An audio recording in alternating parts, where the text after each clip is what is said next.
Shirt show. All right, let's go. Shirt show! Talking shirt! Shirt show! Talking shirt! Shirt show! Talking shirt!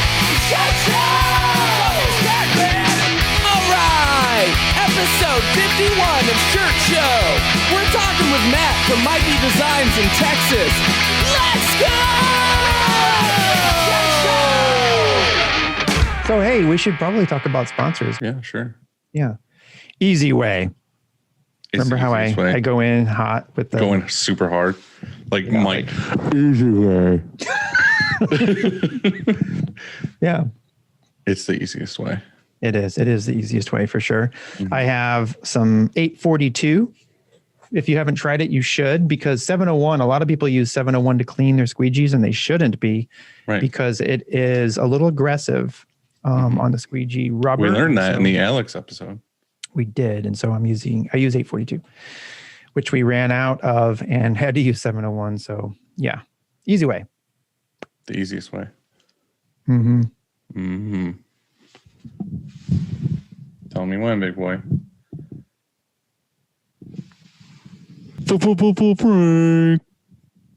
Frank.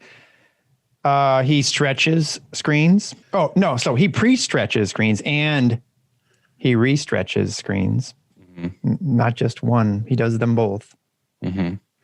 I actually had a conversation with a buddy of ours, Grizzly Wheeler, the other day about how he's going to be using Frank for screens. And he was talking about the quality of the frame and the fact that Frank work hardens the mesh before you get it.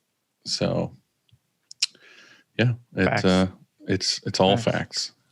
So if you're having problems with screens, with your screens or with any screens or somebody else's screens, or if you're having problems with your mesh, or you're having problems with your car, or if you just want to talk to somebody, just give Frank a call. It's just a good guy to talk to. That's right. Graphic Screen Fashion. Fashion.com. Monarch has super high opacity whites and colors. Monarch has a very soft hand, and you know how I like soft hands. Mm-hmm. What else does Monarch have? Their inks have no fillers, no smell, and are super creamy with soft hand feel. That's true. Very true. And you were just talking about their mixing system, which we know and love. And I ordered a couple of colors, and I thought like, oh, I should just order the whole fucking shebang. And I didn't. You did it. You stepped up, and I'm going to do the same thing on Monday. A couple times. I'm just going to say, give me the whole deal again. Because it's that good. And what I always say during our show, and what I really like about Monarch, is that it uses the same white, same everyday white, Stark LB, for the base. So Monarch, ink better, print better, be better. Live Moss, Monarch. We did it. High five. Hey, good job. That's a weird high five. What's going on, man? Oh man, just a whole bunch, a whole lot. Yeah. How about you? Oh, it's Sunday. Me and Andy were talking earlier about how we need to start changing the times that we record podcasts, because it's like beautiful out in summer, and we had never done this like too much in the summer. I mean, last year, it's almost a year, right? Next week's our year anniversary. But we were like, man, we need to start doing these later, because we're missing out on like barbecues and just like beautiful summer sunny days. Pool parties, all that stuff. And so we're used to this 4 o'clock, 5 o'clock time when it's winter. It doesn't matter, but now we're missing out on some stuff. Yeah, so now you're missing out on all the cool stuff. Yeah, right. So what time would y'all change it to? We were talking about like 8 o'clock my time, 7 o'clock his time. Okay. Yeah, that makes more sense. Yeah, Dylan is a night owl, and I would do it at midnight. Yeah, he would do it at midnight. Like I'm long asleep by midnight. So. Oh, really? He's a 6:30, 7 o'clock kind of guy. I'm an old man. Yeah, I got to get to bed. Golly. Not 6:30 or 7. He's being being a dickhead. Just resting his eyes. Right. He's looking at the back of his eyelids. Right. Dude, that paint on that wall is intense. Oh, well, thank you. It is very, very bright. Is that Anatol red? No, it's actually magenta. So the company colors are CMYK. This is just happens to be the wall I have y'all face towards, because we're kind of, I don't know, still in the midst of getting everything set up. I'm not sure if y'all are familiar with what's kind of been going on.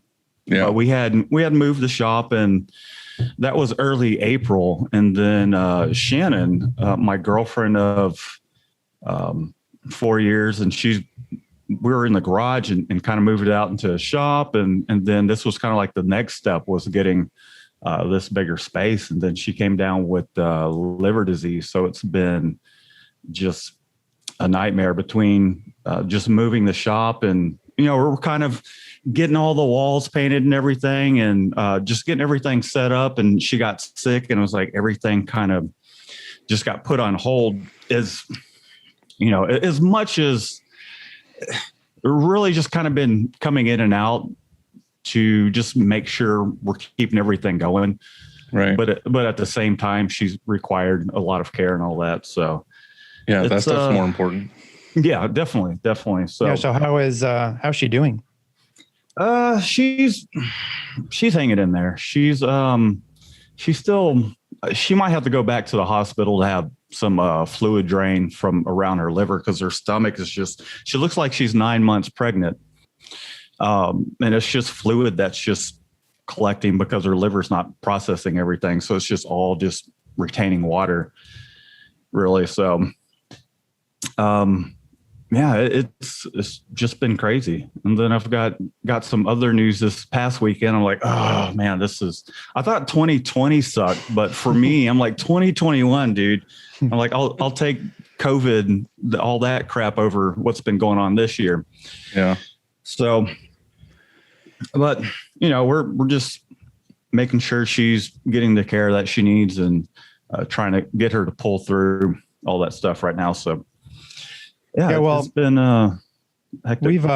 We've wanted to have you on for a while now, and when all of that happened a few weeks ago, we thought, well, this would be a good time to talk to you and hear your story, and share what you've been going through. I mean, I saw that video, and it was really moving, and you have a lot going on, and it takes a lot actually to record that, and then to share, all of that. And so, like, what was that hard to do?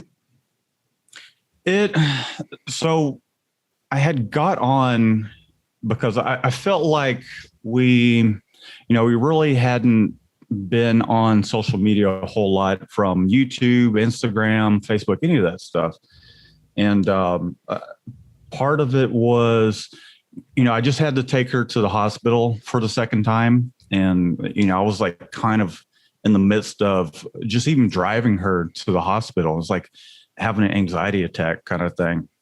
And with the way hospitals are, at least here in this area, with COVID and all that, they don't really allow anybody into the hospitals, because they're doing like one person per day kind of thing. You can't even wait in the emergency room. So I had to take her to the emergency room and kind of resubmit her, because she went somewhere else, and she was there for about 3 days. And then they're like, okay, here's your results, and just kind of sent her home. And we really didn't know where to go from there. That's kind of like a shitty thing to do. Just be like, oh, well, this is what's going on, but no results, no like helping. Oh yeah. Yeah. They were just like, oh, you're going to die, by the way. Good luck, and just kind of push you out the door kind of thing. So her father is a doctor, in which it's kind of a blessing and a curse at the same time, because I don't think she's ever really been to a doctor to like have a physical or any of that stuff. And so her father had came over that Monday, and I was like, yeah, she needs to go back. Nothing's going to improve with you being at home. So he's just like, take her in. And, if you guys need any help with anything, let me know. so I took her in kind of, he was like, you don't have to rush right now. Just get what you need to taken care of at work for the day, and then just take her later on. And so that's what I did. And I dropped her off, and just with not really knowing with her being sick, it's pretty tough. And I dropped her off, and I was like, man, I got some things I need to catch up on at the shop. And the YouTube community, just the screen printing community in general, they're just great people. And so I kind of felt like I needed to just update everybody on what was going on. And I mean, there's other things in the works. I mean, we have like some sponsorship things where, you know, you kind of don't want to, I mean, we keep in contact and all that, and they're cool, but also just wanted to kind of let the community know that I'm not just, we got a lot going on from, you know, just moving a business is stressful enough. And then all this stuff goes on. And so it was really just me kind of going live to just kind of tell everybody what was going on. It's kind of hard to just be like, oh yeah, everything's totally cool. You know, and that for all the people knew is that's what was going on. We just hadn't been on social media because we're moving the shop, but you know, we're going through all this other stuff as well. And I just kind of wanted to reach out to everybody. And a part of it was kind of I guess therapeutic in a sense, just talking about it. And it, and then I was like, oh God, I don't want to do this, because I was trying not to cry in front of the camera, because it was just, you know, man, I'm glad I went on and kind of updated everybody, but at the same time, it's you know, I can't say I'll ever go back and watch that, but I think you did a great job. I mean, I would have broken down. That's for sure. I mean, it's heavy duty what you're going through. I loved how it was just so cool how the community, like you said, rallied around you. You know, other people made videos like Lee Stewart. I know Cam made a video. There was a GoFundMe that we all went on and tried to help out with. I mean, it was just so cool. Like everybody was sharing that. We put it on our story. I know, Dylan, you put it on your story. Yeah. I mean, and we awesome appreciate it so much, because I mean, you know, we had budgeted for the move and all that stuff, but we didn't really I mean, you can't really plan for something like that, aside from you might have a little money saved up for a rainy day, but nothing like that, you know. And it's definitely has helped with the medical bills and making sure we're just, you know, we're not going to go under because of this, because she's a huge part of everything. And she's really like the front end people would call. She's just got like such a great, just kind of character to her. She's like really good with people, and kind of taking her out of the situation because of her illness is like, I kind of felt like I was back in the garage, like by myself again. I mean, we've got a couple employees and everything, but I kind of felt lost to an extent. Having to jump back into that, and just with everything going on, you know, with her getting ill, I don't know. It's been tough. I've always kind of done a little bit of everything, from phone calls. I mean, there's been plenty of times where people are just like, are you sure these shirts are going to come out okay? And they're like, Matt, they need to talk to you. I'm like, okay, sure. Put them on the phone. And I talk to them, kind of reassure them that the art that we're doing, because we get a lot of people that come to us that want simulated process and all that. And just because of our videos, you know, just kind of putting our capabilities out there on YouTube. And so I've always dealt with everything from, you know, the phone call to everything going out, and just kind of client relations and all that stuff. But she's also developed some great client relationships, just with her being the person that takes the phone call, sends out invoices, helps with just purchasing shirts for orders and all that. And also just she's just a kind of an uplifting person in general to the morale of the business. And with her going, just kind of being away until she gets better. What's the state of that? Like, I know you said that she's kind of is what it is right now, but is there like a plan does she need like a transplant or?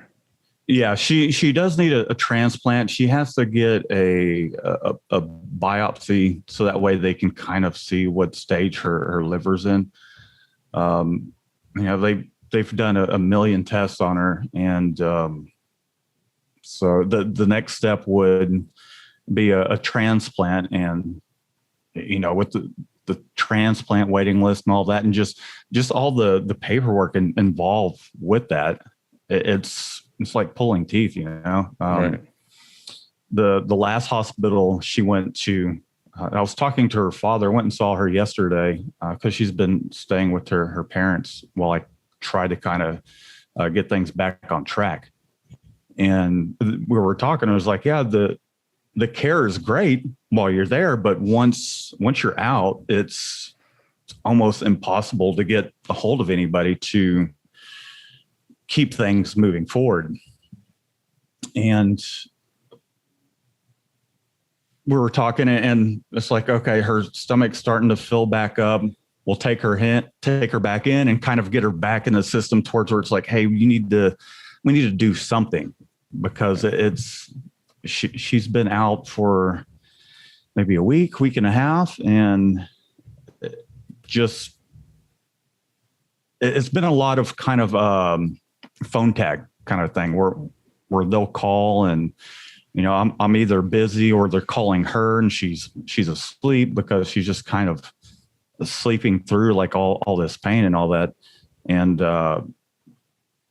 there's been a lot of people that are just wanting to see how she's doing, so it kind of gets lost in the sense that there's a lot of loved ones calling, and then the hospital calls, and it becomes overwhelming to an extent where it's like, man, it's is this what phone calls did I miss? What am I missing to kind of keep making progress with everything? Right. So, well, we're hoping everything works out, and we're pulling for you guys. And, we wanted to, like I said, we wanted to push it as much as we could. We wanted to have you on here to talk about it, but we also wanted to talk about everything you guys have done and created and built and everything like that. So, well, cool. I appreciate all the support, and I'm always up to talking about what we got going on creativity wise. I'm sure you guys know that we're an open book when it comes to what we're doing around here and how we go about doing it. Yeah. So yeah, I'd be happy to talk about that as well. Yeah. Kind of get things on a positive note. I know it kind of, it's like we talk about this, and it's kind of like, it's well, I mean, part of a situation, but at the same time, it's nice to kind of talk about other things as well. Yeah. Yeah. It's real life though, it is. This definitely is what, I'm reading the Vans biography right now. It's called Authentic. I don't know if you had a chance to read it, but he talks about the same thing, like how, you just can never plan, even if you try everything, if you do everything right, triple check, and just, still life goes sideways on you. And right. Definitely. Well, the thing is, like you too, like you built the garage shop. You're like, hell yeah, like we're ready to move to a bigger place, but real life doesn't give a fuck about your plans. No, not at all. You know what I mean? They're like, hey, let's throw a wrench in this. Yeah. And when it comes to life, it's like, I don't care about those plans either when it comes to, just health of loved ones. And to me, I'm totally fine with kind of taking a step back in the sense that, not moving forward with growing things. And I'm totally cool with that, because it was at a pretty good point towards where it's kind of running itself, and I was just kind of like expediting everybody. And I kind of found myself at points of like, what can I do? Well, I'll go run some errands and go get some ink and stuff. Even though You just do what I do. You just hang out and watch YouTube all day. He doesn't watch YouTube. He makes YouTube videos. Right, that's true. So Yeah, it's a little bit one step further.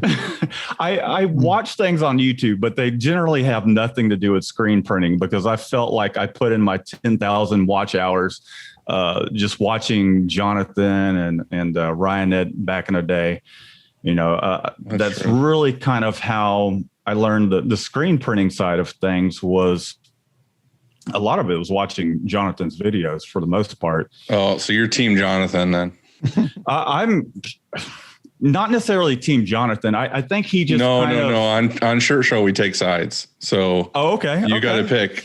So what are the other sides? What are the other sides? That's pretty much it, right? Like it's the OG dudes on YouTube. It's either Jonathan or Ryan. It's okay. Yeah. Yeah. And I mean, Cam too. I mean, so I guess there's a lot of people in Lee. So there's a lot of people. Right. I But would those say are that the now second generation. But I would say Yeah. now people are consuming all of the videos, like if I had the advantage of starting a shop in the YouTube world, like in the days of YouTube, I would watch them all because I wouldn't have been able to get enough. Like I read, trade magazines like over and over, and then every month printware would come or whatever impressions would come and you would just like cover to cover read it and try and get, info from it. But which is funny because like we still get impressions and I go through it and I always get it and it's in like the plastic wrap and I open it and then I go through it real quick. I skim it and I'm like, oh, this article looks interesting. And I'll take a sticky note and like put it in it and then I'll put it on my shelf. And then eventually when I get time, I'll go back and like read the articles. We generally would get an impressions magazine and open it up to have topics to talk about when we do like our shop talk on Mondays because we did that for a good 2.5 or so years. And every Monday you kind of start to run out of things to talk about when it comes to the screen printing, aside from, new subscribers with their questions and everything. Right. And we kind of had thought about what you guys are doing with interviewing other shops and everything. But we found that to be pretty difficult when you're actually live streaming it, just the logistics of making sure the person on the back end's got the right connection. Because we always had problems with everything just kind of bogging down. We do too. You know what I mean, you're one of the exceptions where you like have a mic and you have headphones. I mean, sometimes we just get people that are like on their phone and like, it is what it is. And just kind of hope for the best. But I kind of come from, I believe some of you guys have played music as well, right? Mm-hmm. So I've played in cover bands since like 2006 just for fun. And it was a fun way to make like some extra money on the side. And so like the whole audio aspect, like this microphone here had actually got to like record an original album and all that. And I just found myself like so busy with the screen printing business and then the just making YouTube videos. I kind of pushed music aside for a couple of years up until here recently, maybe in December. The guys are kind of like, hey, let's get a band back together. Because with COVID and all that, nobody was performing live. So now it's kind of getting back to the normal a little bit when it comes to the live music and all that. And plus keeping a band together is like having 4 wives, you know what I mean? Like, God, so much drama. Let's play this song. And if you're writing original material, it's fun, but it can. I always talk about that I always talk about that with my friends that I was in the band with, and it's kind of like back then it was super fun to play shows. Like that was the best part. But there was like always like drama between bands and like drama between bandmates of like someone's late or just what the normal band thing. And then when it got over with, I was kind of like, I'm so fucking glad that like we did this because it was amazing. But I'm also like super weight lifted off my shoulders to be like, I can just do my own thing now. And you don't miss the drama whatsoever. I don't miss the drama of it. I do miss like playing and like having a great time, but like, I'm glad I did it. And I just have that like on my shelf of like, I did that thing. It was awesome, but now I'm doing my own thing. And Yeah. So is that how you got into printing? Is that you were printing your own merch? No, not necessarily. It was so I worked for a company called Gala Industries, in which I was art director there for about 14 years. So I stayed there for a long while, and what they made was kites, balloons. So I would do like their kite designs, their packaging design, catalogs and all that stuff. But I also freelanced on the side for a long time under Mikey Designs. I've had that name since I went to college back from 99 to 2001. I got my associate's degree at the Art Institute. Now, how do you go from Matt to Mikey? Because my parents called me Mikey when I was younger, and I thought Matt, I couldn't really at the time kind of think of anything super creative because it was kind of like your resume. You go to art school and you put your resume together, and there was a lot of people that were like so-and-so designs. It would be like their last name. And my last name, like it's very, very few people can pronounce it right. It's Chevalier. Most of the time they're like Chevalier.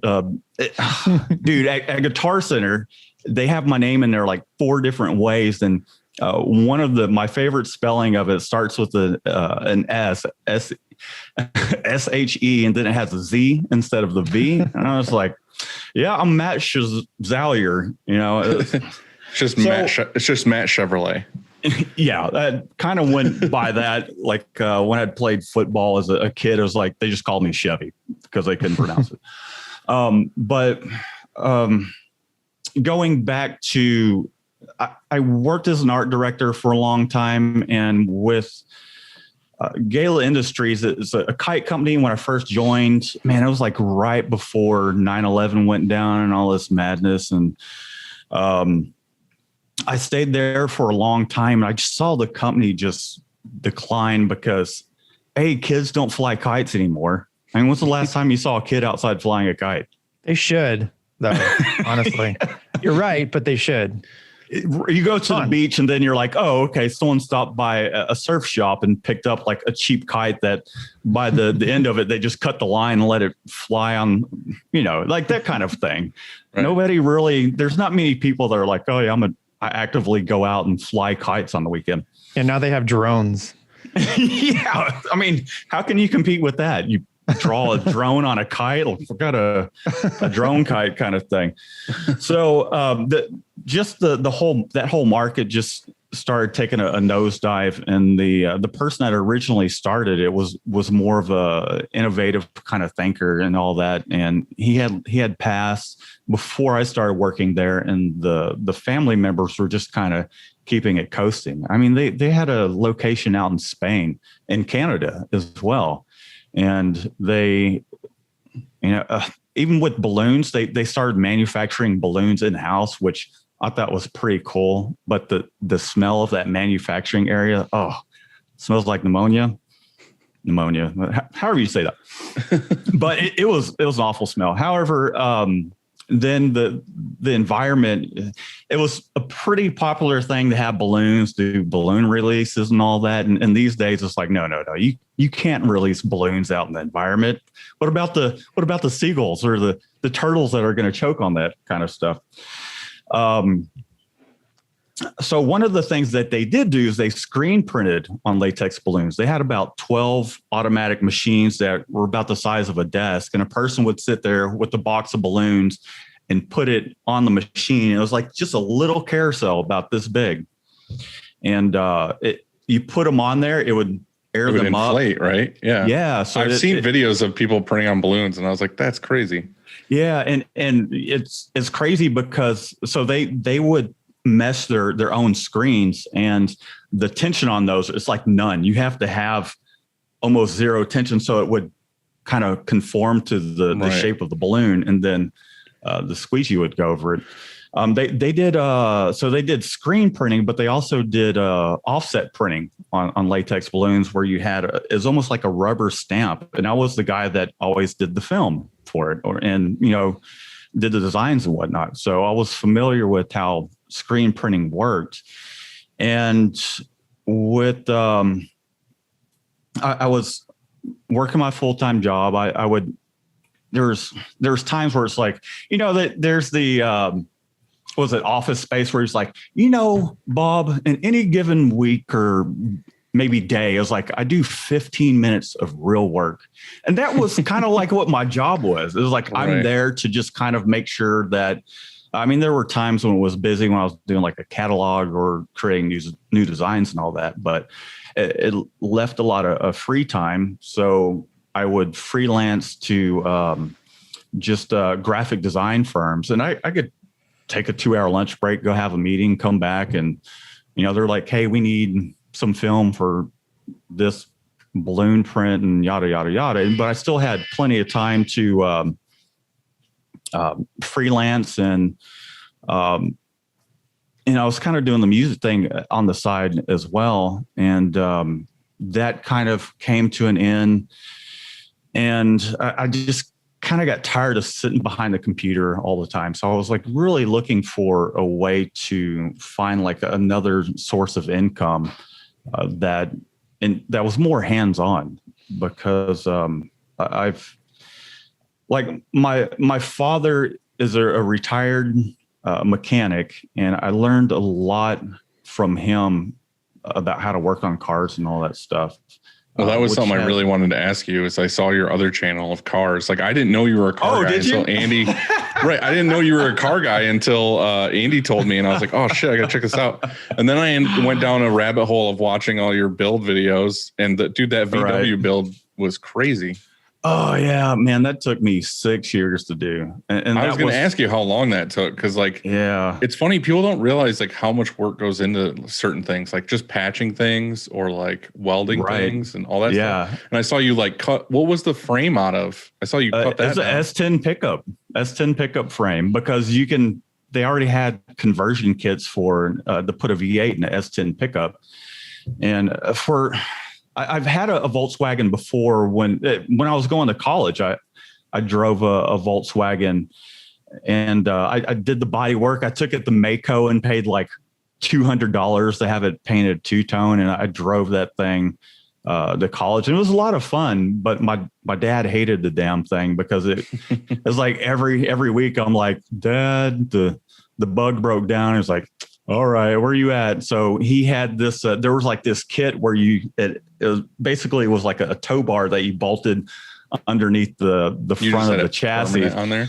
Oh yeah. And he'd pull up in his 1971 pickup truck. It's got like a 383 in it. And I think he kind of enjoyed it to an extent, but it got a little old, because you could be driving and the points just kind of melt and seize up. And so I would be on the side of the road with a screwdriver, taking the distributor cap off and putting a filler gauge in there and readjusting things. So did you just learn a ton of mechanical stuff from your dad then? Yeah. Just kind of over the years, because anytime something went wrong with the vehicle, it's like we didn't take it to a mechanic, because he knew what he was doing. So he was like, okay, get your ass over here. I'm going to show you how this stuff works. That's awesome. And some of my earliest memories with him working on cars was actually that truck he was towing my the air-cooled Volkswagen at that time around. He was in the midst of putting the engine together, and I think I was maybe 7 or 8. He's like, "Hey Matt, come here. I'm going to show you how to put a piston in this engine block," because he already had a couple in there. And I was like, "Oh, okay." So I helped him hammer in the rest of the pistons and all that stuff. And so, are you like that living meme of like the dad yelling at the son for holding the flashlight wrong? No, he was pretty patient. He just huffed a lot when it came to working on cars. He'd do the old man groans where he's getting on the ground. He's like, ugh. He'd be holding a screwdriver or something. He's like, just doing the heavy breathing, just busting a knuckle. Right. And so, so I had learned a lot from him, and man, I've kind of gone through all kinds of cars. Like after that Volkswagen, I sold it to kind of help pay for my college as well. And he's like, "Oh, I got a car you can drive." It was like this turd it was like a 1976 Camaro. And it was red. Hold on. 1977 Camaro was my first car, and I loved it. I want to get one again. Don't you said, backpedal it's now. not a turd. Don't backpedal. You called it a turd. Just tell him to his face that it is. You a fucking couldn't turd. make the thing not like it just kept running, and it had so many miles on it, but all the seals leaked on it. Like I remember going through the drive-through at like Jack in the Box with my girlfriend, and it's just pouring down rain, and the rain's just it was just like a curtain of water coming in the car. It was a turd. Well, Okay. And there are cool cars, but that 305, man, this was like around the time when Fast and Furious came out. And so all my buddies had like Hondas and all that, Integras, and they're like, hey, let's race. Man, it probably would do a quarter mile in like 20 seconds with that 305. It was a turd. My Camaro I purchased from my grandma. So it was in like mint. Perfect. Oh, was it? Oh, well, yeah. You get it from your grandma. It's been baby. Yeah. They take it to the grocery store or the antique shop and come back kind of thing. I could just picture you pulling up to the gas station when the window's down and it's like motoring. Yeah. I had a sweet system in there. It was like an Alpine with some 6x9 speakers. Oh yeah. Hell yeah. Do you have any subs in there as well? I did not have a sub. Oh, no, I definitely wanted one. You didn't go that route, huh? He took them out after he got it from grandma. So you got into cars and then you were like, all right, like you're doing the printing thing, but you still do a bunch of stuff with cars, don't you? I do. You know, it's just something I enjoy doing. And it's actually been a while since I've done anything with cars. And then when COVID was going on, it's like, you know, order for April is like, I think we had maybe just a handful of orders, which to me was fine. I was kind of relieved because I was like, good, I don't have to work my ass off, like, you know, overextend. Right. You know, you guys know how it is running a business. I mean, you can do 16-hour days easily. But it was kind of nice to kind of like take a step back, and I was like, man, what can I do? I was like, oh, my daily driver. I had been watching a lot of like Boosted Boys, PFI Speed on YouTube, and it's basically a bunch of guys that will, you know, put a turbocharger on a 4-cylinder. It's like they take a $100 eBay turbocharger and you know, do 10s in the quarter mile, do just ridiculous things with them. So I was like, you know, maybe $100 turbo, what can go wrong? You know what I mean? So it was like, I got some fab skills. I know how to weld. So I made a manifold and all that stuff. And it was a lot of fun. It was going pretty well. And then I overlooked one really big issue was cause I'd never boosted anything. Everything was, you know, normally just naturally aspirated. Just put a big engine in it. Yeah, exactly. Just put something in there with it's kind of like that Volkswagen concept, little car, big engine. You don't really need boost. That thing was scary enough the way it was. But you know, with a 4-cylinder, it's I figured I'd toss a turbo on it, and a couple issues came up where I'm like, okay, and then it was just like a whole rabbit hole where I was like, well, I got the cylinder head off, I got the pistons out, everything's looking cool. Yeah, why don't I just toss some better rods in there and forged pistons while I'm at it and put a bigger turbo on it? And it's almost been a year that the thing's been apart. And I was like, man. And that was your daily driver? Yeah. Yeah, it was. It hasn't been for a year. So the thing that kind of really slowed it down, I was like, oh, I'm just going to send one of the pistons out the JE and have them make a custom set of forged pistons. It took 9 months. I would call them like every week. I'm like, hey, are they ready yet? What's the status? And they would just be like, oh yeah, we're gonna catch up on it this weekend, kind of thing. I'm like, okay, you know, you'll make me a happy camper, kind of thing. And I called the next week, and it's like, oh, this crew got COVID, and we had to send everybody home, and it's crazy. But you know, it's definitely a struggle with everything right now. I mean. Oh yeah. Or it was. I mean, it even still is. Like, do you guys get a lot of, Dylan, you too, do you get a lot of customers that are upset with turnaround? You know, do you ever find yourself, because of COVID or because of your labor right now is you need help? you ever find yourself in your shop missing any deadlines? And if so, and you explain, hey, wait, I need an extra day or whatever, are they understanding, or do people get upset with you? Dylan, you want to go first, or you Yeah. want me? Well, we generally don't have too many people that complain about turnaround because I feel like, I don't know, we just have always had our standard turnaround, and people are generally pretty okay with it. But honestly, like, I don't want to sugarcoat it, but like when COVID came around, like it was the perfect excuse if you were late on anything. Like realistically, it was like if you were getting late on something, you could just be like COVID. Like every business is doing that. They're just like, oh, it's COVID. It's just like, dude, there's no hiccups. There's no reason why you can't have this out. And they're like, well, you know, shipping times, like getting blanks and this and this. And that stuff did definitely happen. Like in the beginning, like getting blanks took forever.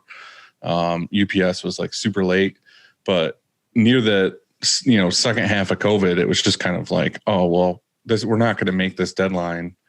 Normally we would have to like overnight it, and then we could just call the customer and be like, hey, like due to some shipping delays or whatever. And they were just, everybody was cool with everything just because they were like understanding that the world right now is like in shit. So, yeah, I mean, we didn't do that all the time, but I'm just saying like, it was a perfect excuse to be like, well, it's just not going to happen because hopefully none of your clients watch the show. Well,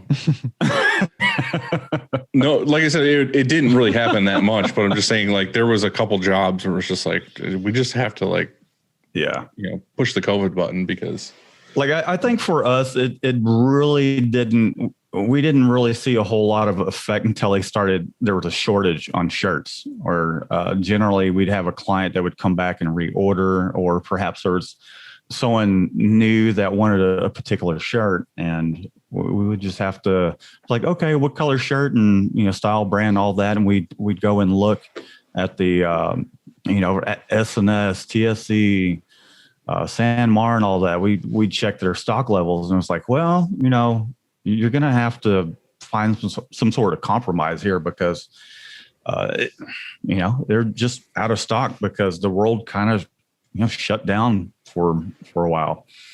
And for us, it was kind of an excuse to an extent where, yeah, it did take longer delivery times. You know, generally something that would ship in one day would take 2-3 days, which doesn't necessarily hold things up because we do a 2 to 3 week turnaround time. But I'd say that for the most part was just stock levels for us, and we went through that too for sure. It's still happening. It's still happening, not to the extent it was, but now the problem is that like we could be setting record months, but we can't produce enough to do that. You know, like there's a lot of orders. It's all here, but we can't print it fast enough. You know, did you guys? Sorry, I didn't mean to cut you off. No, go ahead. I was curious. Did you guys find that with COVID and all that it was hard finding good help because a lot of people were getting unemployment and they'd rather sit on their ass at home than actually work? I think you just saying that aloud alone lets both me and Andy want to light our hair on fire because that's 100% of the problem right now. Like we literally, like you said, like we have a ton of orders. It's like record-setting months. We just can't produce them as fast as we want to because we can't hire anybody. Right. I mean, Andy's hiring people off the street. So literally true story.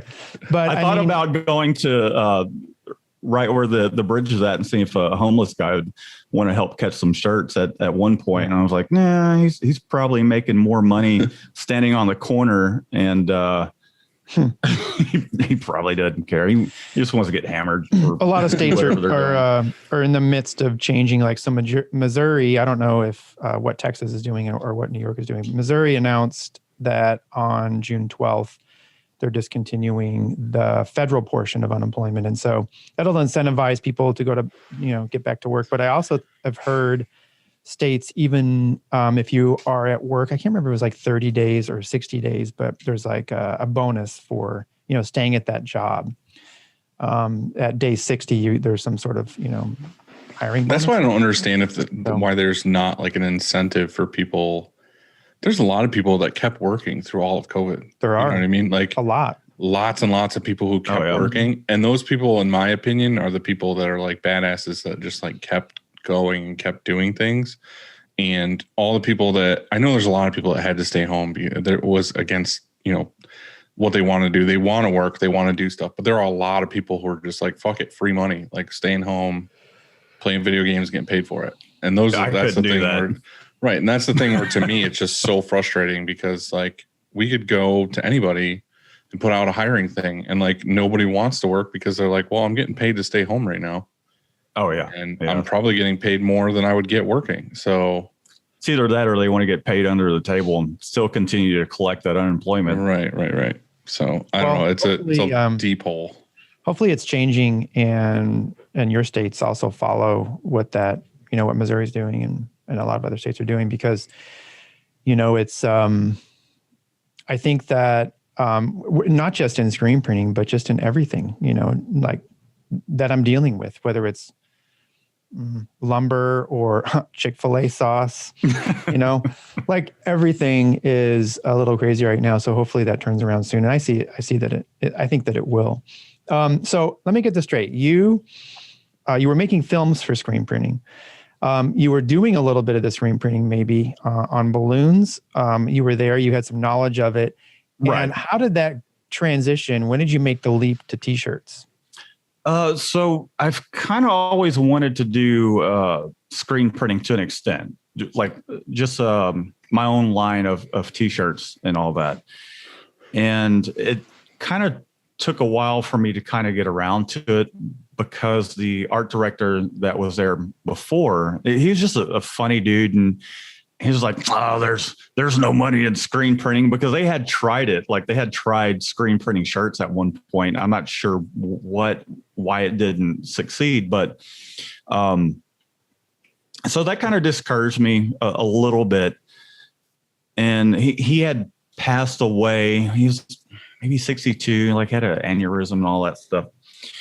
And so I took over the position and I was like, you know, after the band thing kind of fizzled out and I just got tired of sitting behind the computer all the time. And I was like, well, let me, because the car, the V8 Bug that we were talking about a little earlier, I was like, well, you know, I've got this design that I can sell. This is still like back in the day when forums were the thing. It's like people didn't go to the YouTube. Like you would upload like a short little video of your kid rolling around the grass or your cat doing something stupid.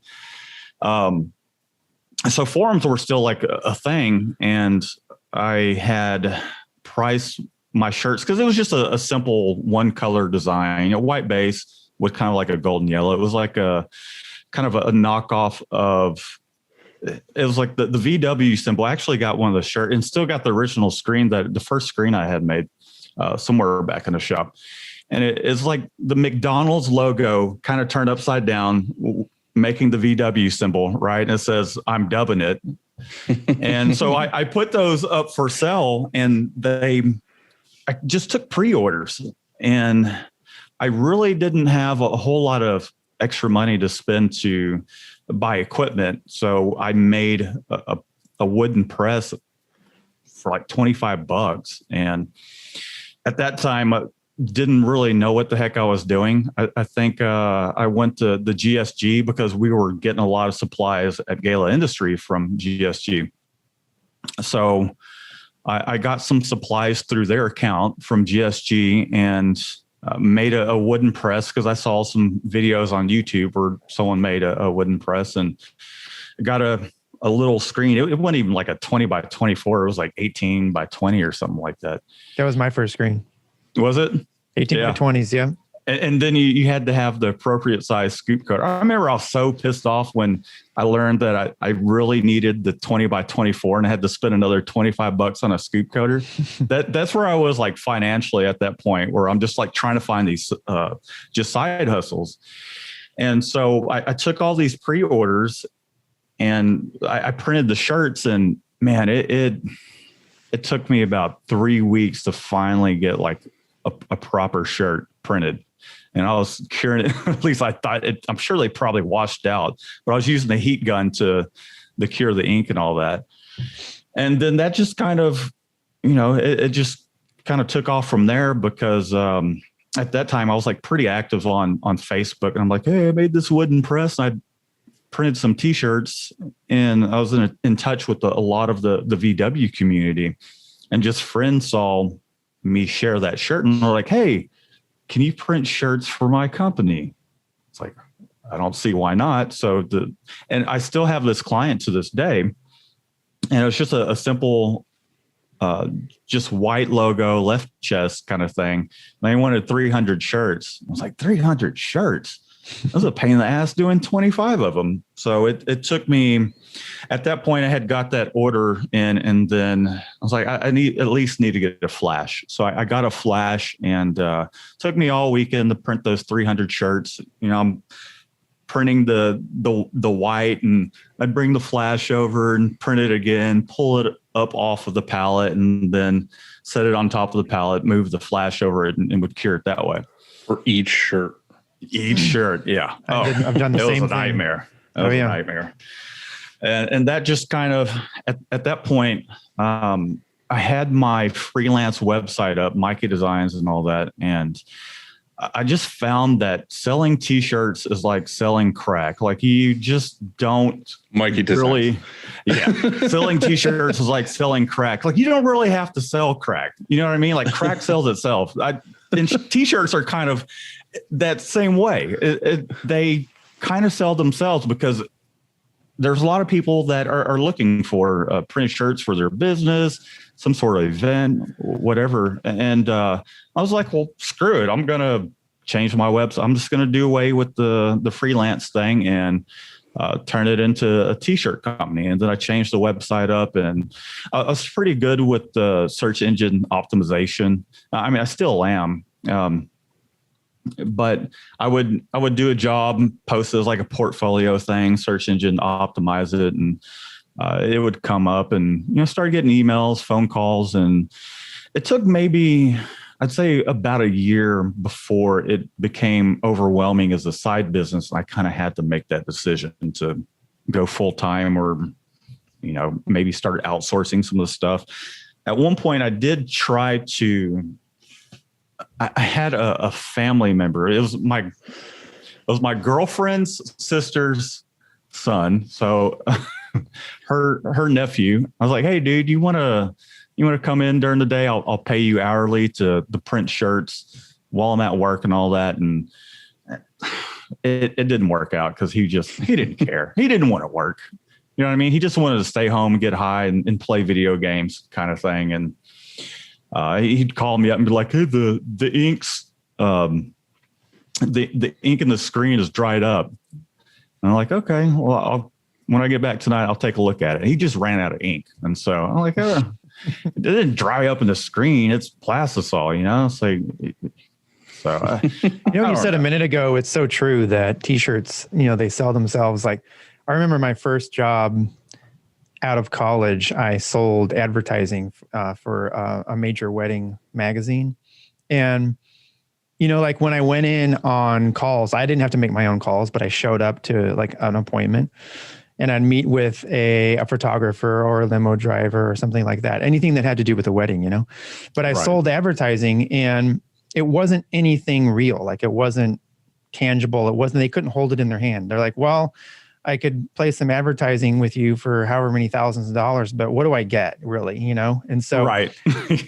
You're right. Like t-shirts totally sell themselves. Like that's a great thing about them. I mean, somebody is going to order t-shirts. You just have to figure out how to get them to order from you, You're right. Exactly.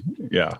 And so it was like, it's such a better thing to sell. And we don't even have, we don't close anybody at the front counter. There isn't a pressure sale or anything like that. When you come in here, you get a quote, or if you call for a quote, or if we go online, or if they submit an online quote, there's no pressure about it. And we don't want to be, I know Dylan, you feel like the same way. Like you don't want to be that sleazy t-shirt closer, like always a car be closing. salesman. Yeah, you know what I mean.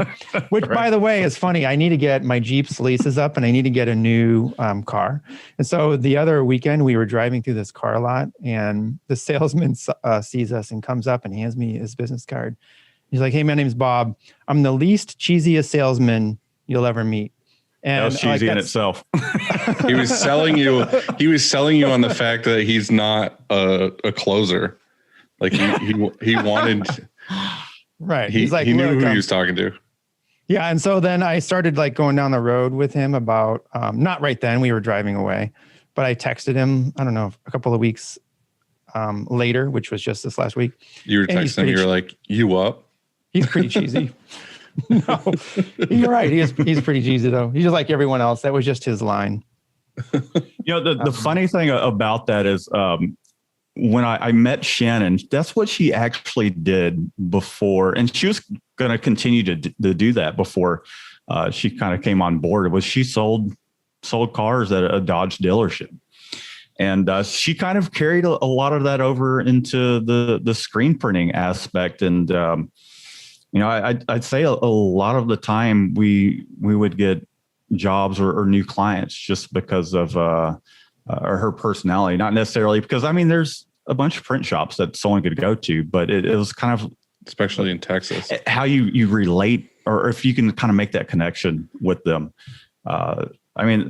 There's certain things that we all have as far as like interests and all that. And when it comes to, which is one of the reasons, like with the YouTube videos, I'm doing dirt track car prints and all that stuff. Cause it's like, it's stuff that I'm interested in.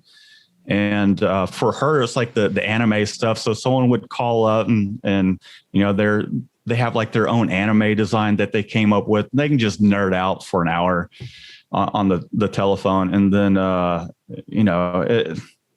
I just find that a cool thing, just being able to not necessarily it's like, hey, we need this job for the money, but to actually relate to the client on that level with whatever their print happens to be and whatnot. So that's super important.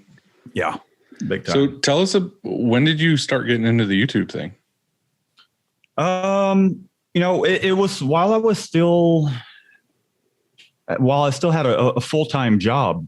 I kind of just saw what Ryanette and Jonathan were doing. I think they were probably about the only two people out there. And I had, it was on my personal channel. I posted some videos of me printing some shirts and kind of like showing how the reclaimed screens. It's funny because you go back and look at one of the earliest videos I did. It was like so much like a Jonathan video. And I was like, I kind of need to find my own stick. But I put them out there because I had always put videos up on my personal YouTube channel that were like us playing covers and all that. And those would get demonetized. Like you couldn't monetize those things. And I didn't even really know that you could make money off of YouTube. To me, it was just like a way of kind of sharing things with friends and family. And then if someone happened to come across it and liked it, then cool. But I posted maybe 5-6 videos that were screen printing related back in maybe 2013. And I noticed that they were doing a lot better than all my other videos, aside from maybe like a couple of the videos about the Volkswagen Bug. And I was like, man, maybe there's something to this. So I took those down off my personal channel, started a completely separate channel and re-uploaded them because there were some of them that were already doing well, but I made a conscious decision just to separate that and make it its own little niche kind of thing. And so I did maybe 12 videos. And I ignored it for a couple of years because I didn't really think a whole lot of it in the sense that, hey, I didn't know you could monetize it. I didn't know about like affiliate marketing and all that. And it was in 2016, I came back around and I was like, holy crap, I've got 3,500 subscribers. And that's enough to monetize the channel. And even then, I didn't really know what monetization was, and kind of was talking to one of my buddies. He's like, "Hey, yeah, so you can make money off it, right?" I'm like, "I can." I was like, "Okay." So I monetized it, and then Dylan, can we monetize our channel? That was one of the things I was going to ask him. I was going to be like, what are some of your tips and tricks for growing a YouTube channel, and how do we implement that with the shirt? Got to make channel? some of this dough, some of this cheddar. Is that what? So yeah. So ours, I don't think we have enough views though. Maybe that's it. We'd probably make a solid 45 cents. You never know, and it could bring more business in, or if you don't want any more business, then that's so monetizing it's and how to like really get it in front of people is it's just almost kind of it's a solution to what someone's looking for, either that or it's just entertainment, kind of like what you guys do here with these interviews. So it just has to be kind of clickbaity kind of titles, or how to do something particular. I've kind of found that with videos that have done well, they're generally very detailed and are kind of giving away the secret sauce to how all this stuff works, even though the videos are out there, but a lot of it kind of comes down to the person behind the camera, just the title. You take that title and you repeat it in the description, which kind of comes down to search engine optimization, just making sure those keywords are in there. And a lot of it's luck too at the same time, because there's a 3-hour video where it was just like me designing a dirt track, just kind of a race car t-shirt. And it's 3 hours long. Yeah, it's 3 hours long, and it's got like 300 something thousand views. And I imagine it's probably the same people coming back 300 times watching it over and over. But all seriousness, I think a lot of people just are interested in kind of learning things, and they use YouTube as a way to learn things rather than, back in the day, it was just like you would read an article or something like that, or a magazine or a book. There's a lot of people that rely on YouTube. Well, I'm definitely one of them. Like anytime I need to figure out how to do anything, especially with like lawn garden or some shit like that, like I always just YouTube it. I'm like, oh, how do you do this? Because you visually need to see, you need to see what they're doing. You can read about it, but you're not going to get as much from it versus when someone's actually showing you how to do it, kind of walking you through the whole thing. 100%. The internet is bad in so many ways, but one of the greatest things of all time is the fact that you can just type in how to change my filter and on whatever car or whatever filter you're changing in your HVAC, doesn't matter. Whatever filter you want to change, you type that in YouTube. Somebody has a video on that. Which is incredible. Like the general question, which is funny, is like, you don't have to, for the most part, like question anything and then not know the answer anymore. Like you could be like, oh, I wonder how this works. And then you would look at your buddy and be like, I don't fucking know. And then like nobody knows. Like you could literally just be like, oh, let me pull my iPhone out and like find the answer on the internet. Like anything you have a question about, for the most part, is on the internet. I kind of feel like with this day and age, you could become an expert at whatever, anything by the internet and YouTube as well. You could do a complete career change. The only difference is between going to college and wasting a shit ton of money is just that piece of paper. It's just weeding out the good and bad information. Yeah. But when you go in for an interview, how many times have you actually called or verified that someone had a bachelor's in whatever? Like we've got a graphic designer here that has got her bachelor's degree. I didn't look into it all that much. It was just like, can you do the job? Can you the Vans, do what we need you to do? The Vans CEO says that whenever he interviewed somebody and they handed him a resume, he would just tear it up. And he he didn't give a fuck. That's exactly how I am. Yeah. What where you went to school, what your previous jobs were. What he cared about is your personality. Were you Your positive? character. Yeah, your character right there. So he would hire based off that. And that's huge. Your character. I mean, you can be the best at what you do, but if you got a shitty character and just you're just negative, then nobody wants to be around all that all the time. If you go to Harvard and you come in here and you say, I got my graphics design degree at Harvard, but you're a total dickhead, then it doesn't matter. I've fired people that were probably our best employee as far as skill level, just because they're a dickhead. Don't be a dickhead. Right. Yeah. Don't be a dick, people. You know what I mean? That's Ryan's quote. Having a great attitude will go a long way, a lot further than someone with the best the skill levels that are just top Dude, notch. if you come in to work with a fucking stoked, happy attitude, I would much rather hang out with you all day long and have you work here. It's half the battle right there. Right. If you came in just grumpy or with drama, it's that's every time I post anything on Facebook or anywhere hiring, the very one of the main things I put in capitals is no drama. If you're a drama person, don't even fucking bother. Does that help with the attitude of if someone's let's say you got a printer and they're like, oh, I fucked up half the shirts, but these other half look great, don't they? I mean, it's a little better. Rather than shit, our screen printer actually had to let him go while all this stuff was going on, because man, we were getting things back up and going, and he's printing the shirts and whatnot, and I'm looking at him, and I was just happy to have the shop back up and running. And I'm just kind of filling the print and stuff. He's like, "What's wrong with them?" I'm like, "Fucking nothing's wrong with them, dude. Just keep printing." I'm just glad that shirts are actually being produced now since the move and all that. And speaking of how we're talking about how people would rather take in the unemployment and all that. So I've actually reached out to Texas Workforce Commission, and they have some pretty cool programs. If you're in Texas, you might want to check that out if your business is growing. And they have a cool program where it's kind of on the job training, and they pay for, I think, about 500 hours worth of time.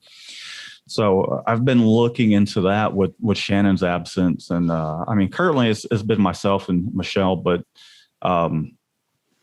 man, it's tough bringing, there's a lot of time invested when it comes to bringing someone in and getting them up to speed towards where it's okay, you're good. You can, here's the job, do what you got to do. We've had this discussion a ton of times, but like I said, the truth of it is anybody you hire, you can't just hire somebody and be especially for printing, you can't just hire somebody and be oh, hope they work out. And then they flake out in 5-6 months. It's I don't get any return on training you or anything for at least a year and a half, because I need you to get fully trained to where you're running things, quality wise, angles, everything. I need you to be fully skilled, running the press. And right. And if they're botching up orders every once in a while too, you're losing the profit that you made off of those shirts, but also you're still paying them to reprint their you're paying them twice. Yeah. And I found that was something that we're kind of going through with I love the guy, but he just had so much going on where he just wouldn't focus. I mean, there was one time where he's like, "What color's going in this screen?" I'm like, "Gray." Not even a minute later, "What color?" "It's gray, dude."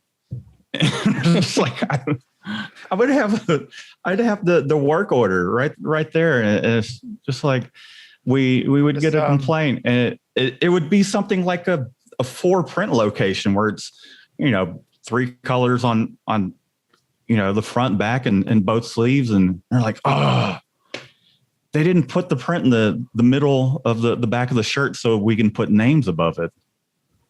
And we would try and work something out. It's well, I mean, is there a little space? But no, it's you can only do that so many times and have a just kind of a negative attitude before it's just no, we did the 6-month thing. We had an agreement where it's we'll hire you on for 6 months and then we'll just kind of review it. at the end of the 6 months, and it stretched out a little longer, but I think it just wasn't working out for us. Was this printer on a manual or auto? Automatic. Okay. Yeah. And they I never found run like either before they had never printed manually and they had never printed on an automatic. Oh, they did both. They did both. Actually, had about 15 years experience running at presses at different shops.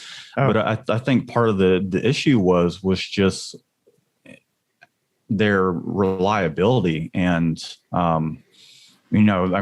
they're asking for some pretty good money, and you kind of expect results when they're really the job description was you're going to be production manager. The shirts that are coming in, check the shirts, make sure everything's there. They give us the proper amount of shirts. We got what we need. So we're not like holding up the press. If, we get all the shirts out, it's like, oh, we're missing, a handful of shirts. We don't want any of that going on. And it was just kind of a hand holding thing the entire time. If, I wasn't out in the shop kind of expediting, he'd be on the phone or talking to the person at the shop next door or whatever. And I'm like, dude, come on, man. We need you to be able to produce so that way we can, justify having you here. There was times when he did really well, but I just kind of felt like it was a lot of just, I don't like micromanaging, and I'm not the kind of person that likes to be like, oh, if someone's having a conversation or laughing and, but they're still getting work done, I'm not going to be like, hey, what are you doing right now for 10 minutes? So get back to work. Like, I'm not that kind of person. As long as everybody's getting what needs to be taken care of during the day, then it's cool. But, once you start, every time I turn around, you're on the phone or calling in because taking advantage. You're having problems with your wife and you decided to go drinking and you're hungover for a couple days and posted up at a hotel. Like that's not those cool. are very specific problems. But I get it. Everybody goes through some crap. You know what I mean? Yeah. But at the same time, it's like, come on now. Yeah. At some point you got to grow up and just be there or even just say, hey, there would be times when they just wouldn't show up and I'm like, dude, where are you at? And I would just say, just let me know. I get it. Crap happens. Mm-hmm. Let me know. And if I don't hear anything, I'm just like, well, do they quit? They find another job? Are they dead? What's going on? Yeah. So you could just, I get it. You're having problems with your wife and you decide to go out drinking. Cool, man. Just let me know. I shouldn't have to be like tracking you down. Like, hey, where are you at? Because we've got things we need to do. I never do that. I don't know about you, Dylan, but, I stopped, I guess when I first started, I maybe did that a little bit, as far as trying to track down an employee, but at a certain point, like if you don't show up, and maybe this is cold or maybe I should care. I mean, there's a certain level of concern. If somebody that's been here for years, if they don't show up and they haven't called, well, that's really, you have to be there for at least 3 years in order for Andy to even know your name and care that you exist. False. But I'm trying to make a point here, Dylan, and that is that I would never call anybody if they don't show and they've only, let's say they've been here just a few months, or whatever, and they're not going to show and they're not going to call. I never call them. That's just it. Like if you don't call, no show, then you're never showing again. That's it. There's no coming back here. And I know that sucks because you're completely dependent and reliable on that person. And that person, then who are you going to find to replace them? But that's just the rule. And so I would never call a person now. But I have to qualify that because if somebody has been here a long time and it's out of character, like I said, like, hey, something wrong, we want to check in, of course. But yeah, so, and I think that everybody knows that here, you know what I mean? Like, I have to treat everybody the same. So there's nobody gets a special, any sort of like special treatment where they can blow off a day or whatever. And that's not cool. even Joanne. Like, there's just no way. Not even Joanne. Joanne, I hope she's not listening. You're out of here. I'm in trouble. No, but you know what I'm trying to say is that I think that once you do that, and you've probably discovered this too, Matt, is that, once you start letting that slide and letting them get away with that, then they're just going to they'll take advantage of it. So Yeah. it's I like definitely that. Like, sent that. I definitely sent that text a few times to like an employee, and everybody here is kind of like, I would have to make that call or whatever, like see if they're okay. But usually if somebody's late, like say it gets to be like 10:30 and you're still not here, I'll send that text that just says like, you alive ? And then like see what happens. But 9.9 times out of 10, they already told me they weren't going to be here today, that they had like an appointment or something they had to do. I just don't remember. And now there's like a policy that like, if you have to take a day off, just put it on the schedule, because I'm not going to remember that. Like, you told me like, oh, in 3 weeks, I'm not going to be here on Thursday because I have an appointment. I'm just going to assume you just didn't show up to work. And then I'm going to text you and be like, hey, are you a dead body right now? And then they're going to be like, hey, I told you I have a dentist appointment today. Well, we ended up on this topic, and I think it's important. So what we do here, because I bet you a lot of people struggle with this shit, because it's like you just said, you have to remember that somebody asks off for this day or whatever, they're taking vacation or they have the dentist appointment, whatever it is. So I made a form. I just made it my own template, and Bethany has it at her desk, because I didn't want everybody coming to me and saying, hey, Andy, I need next Friday off, or Andy, can I leave early because I have to take my dog to the vet? The real question is, how often do you say no? I'll only say no if it overlaps. So what I mean by that, if there's too many people, it's very rare, but if there's too many people asking off the same week or the same day in one department, like if all the printers are going to ask off, well, that's a problem, isn't it? And so you have to be first in, and so you want to ask off whenever something's coming up, just submit it. And so what I have is this form, and they fill it out and they say, I'm leaving on and then back on, right? And I'm leaving on this day and back on this day. And then I receive it. Bethany puts it in my basket. And so I'll take a look at it. And if it, and she'll put on there too, like who else is out. Dylan's very thirsty today, but she'll put on there who else is out. Yeah, on y'all's team. And I look at it, and then I just put my initials on it if it's cool, and I hand it back to her, and she puts it on this calendar, which I can see from right here looking over. I can see this calendar. I thought you were going to go grab the form for a second. If you want to, I can, no problem. But I mean, it's you can, but everybody. It's a tough thing because you're trying to juggle who is going to be out, and you're trying to juggle that with production, and you're bombarded all day long with other questions. And now you've got to remember if somebody's going to be late that morning because of whatever reason. And you want it to be okay. You want to make it work out, but you also, you're trying to run production. And so it's real, man. This again plays into the fact that I don't remember shit. Like if you don't write it down and put it on my fucking monitor, I'm not going to remember it exists. The other day, and I posted this to my Instagram, like just the me being a hero part, like saving this lady. The other day I was on press helping Zach pull shirts off or whatever. And right on the side of the wall there, we have like an opening, like a hole in the wall we can open in summertime. And this lady comes up, and she has a bird on her shoulder, and she comes up and she's like, hey, I got my car stuck over here. Can I borrow your phone? And I knew who the lady was. And she's like kind of down the chain, like some kind of like relative or whatever. And I was like, oh, well, I'll be done with this in a minute. Like I'll come out and help you. Don't worry about it. And, I still had maybe like 5 to 10 minutes on press before I could even be done. So I was like, give me a couple minutes. I'll be out to help you.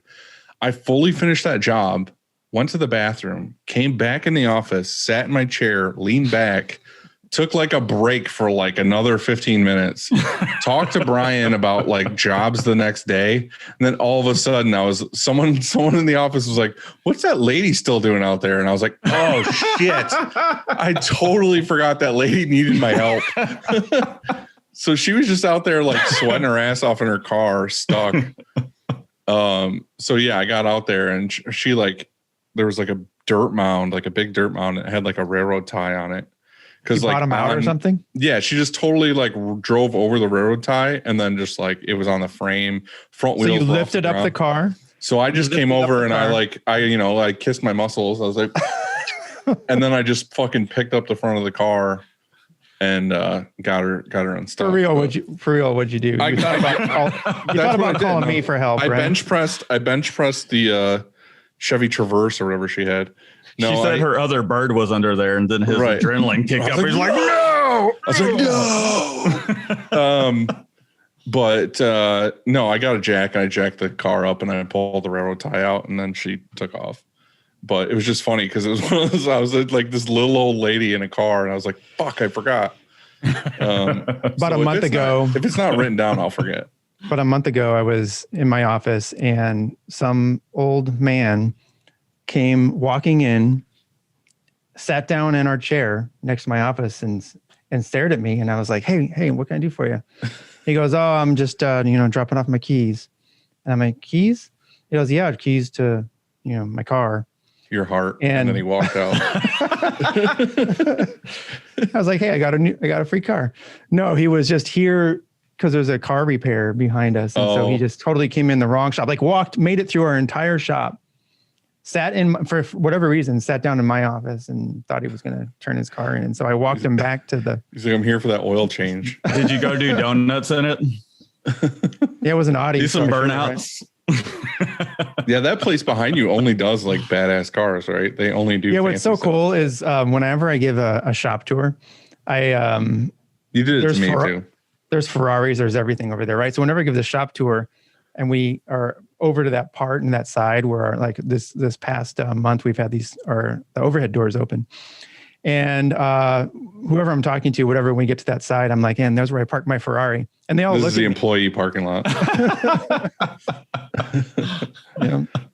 Like, man, Andy's doing well. He's got a Ferrari sitting over there. A couple of them. Yeah, a few of them.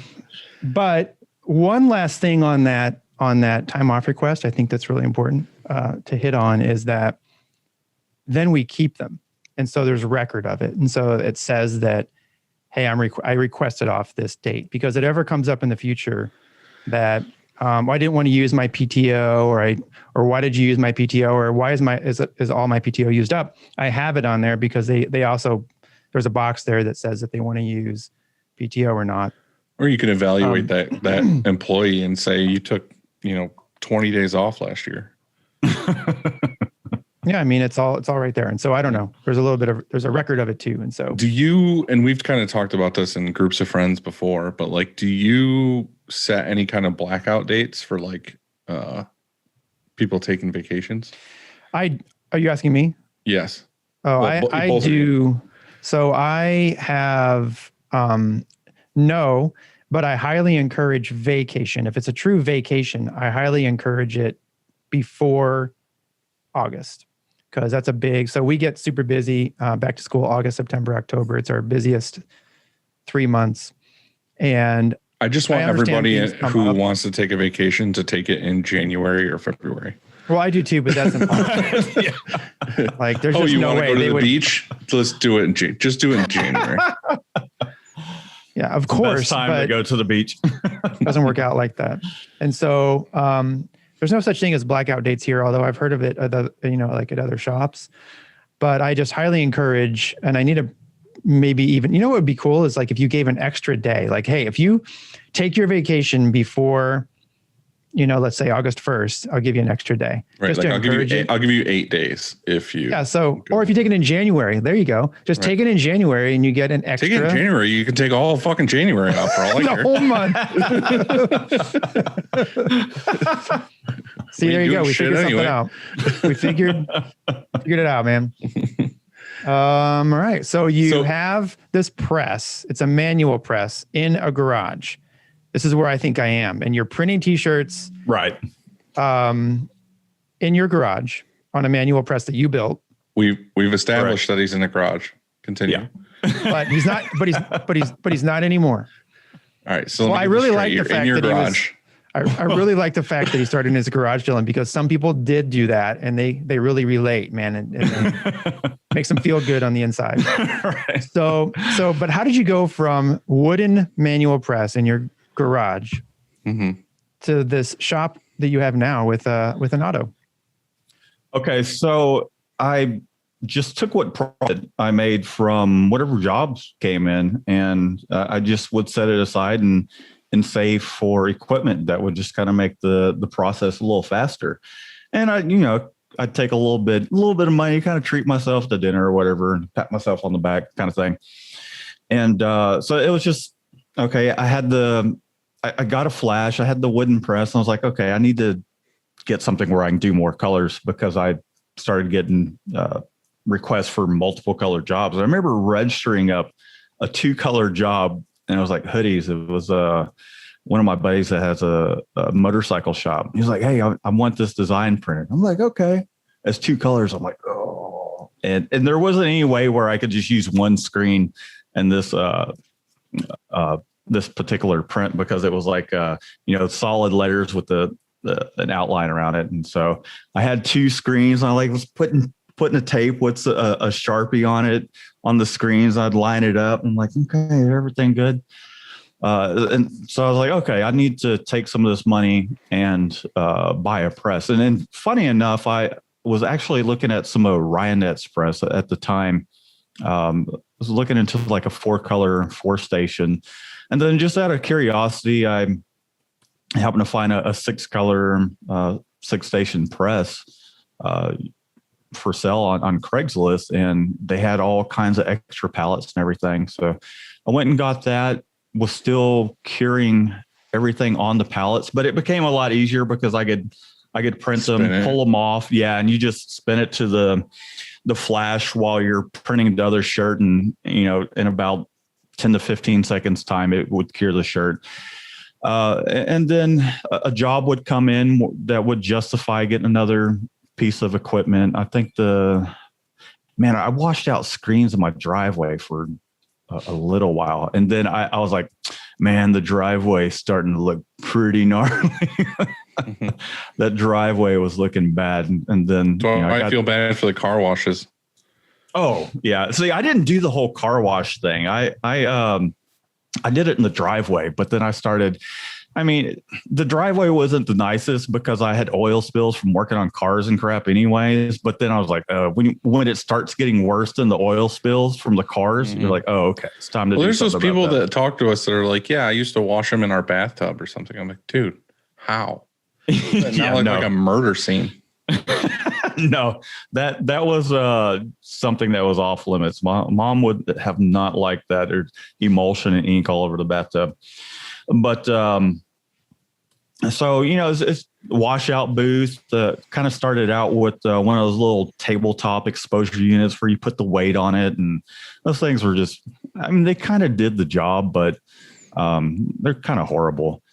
Even before that, I had just a $25 working lamp, and I had it set on the wall and had a piece of glass and just a thick piece of foam that would put underneath the screen, put your film on it, heavy piece of glass, turn that light on. It takes like 12 minutes to expose it.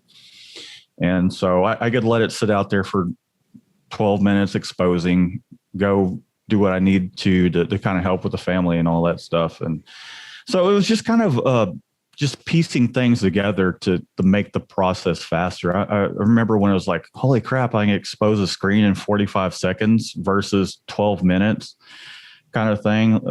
You work hard, and then you appreciate like how much time all these little things save you. Yeah. Were you just a one-man show at this point, or was Shannon part of it? It was just me at the time. I actually did it for a couple of years by myself before Shannon actually came on board. So Shannon and we had met later after I had already established all this. So I married, had children, and we divorced, and I was on the opposite side of town, and all this stuff was going on. And then I moved in with my brother. It's like 60 miles away. And so I had lost like a lot of my clients that were in Sugar Land, which is just outside of Houston, and we were staying in Kingwood. So it's kind of like almost starting over. Moved my shop, just rented a room from him until I got back on my feet and had everything in the garage. And I mean, there was a point in time like around I'd say December, January, February, when it's preferable for y'all's employees to take vacation there. Full month, yeah. Yeah. I mean, there was hardly anything coming in, and lost a bunch of clients because they wanted to kind of keep things local.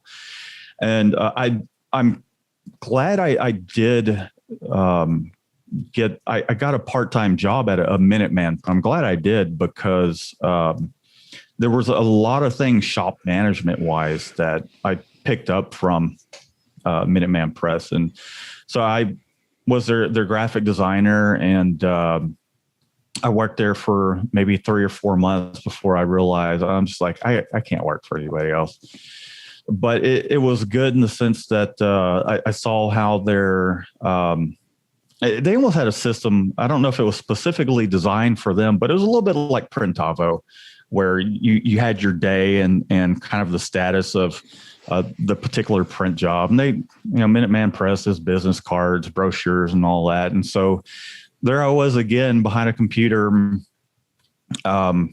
just designing stuff, but also I would help out with the production of business cards. But they outsourced a lot. And then they called it, we're going to send this out to our central facilities. It was like they're sending it out to places like Forover and outsourcing embroidery and the screen printing. They actually would outsource some of the screen printing to me. But, they were doing contract price and all that. And it just kind of came to the point towards where I'd show up at work, because I'd go to work, go back home, and then just was continuing to try and run this business. And I would be up till 1, 2 o'clock, and then go to that job. And they kind of pulled me aside and they're like, hey, you've been late 5 minutes this day, 10 minutes this day. I notice you're showing up tired. You have some of your clients come to our shop to pick up shirts. That's a good one. So I was like, you know what? I feel like they should have led with that one. Fuck me in 10 minutes late. Be like, hey, your print customers are picking up here. Yeah, and it was like, I get it. You could just do that earlier before you're even in the parking lot, kind of thing. And I was like, yeah, you're right. And so I thought to myself, I was like, maybe I left it. And this is where things kind of changed, is I left an hour and a half to get to work, and I was still 20 minutes late. And to me, that was like, okay, if even on spring break where there's less traffic and it takes me an hour and a half to get there, I was like, I was just like, dude, an hour and a half to work sucks. I'm going back to doing things, because things started picking back up after I kind of like changed some of the search engine optimization and all that stuff. Started getting some traction again, because generally it takes about 3 months for that stuff to really kind of kick in. And so it happened to be on my birthday, and I was like, you know what, I quit. I wanted to give them the 2 weeks notice kind of thing, but man, I was just like so anxious about being,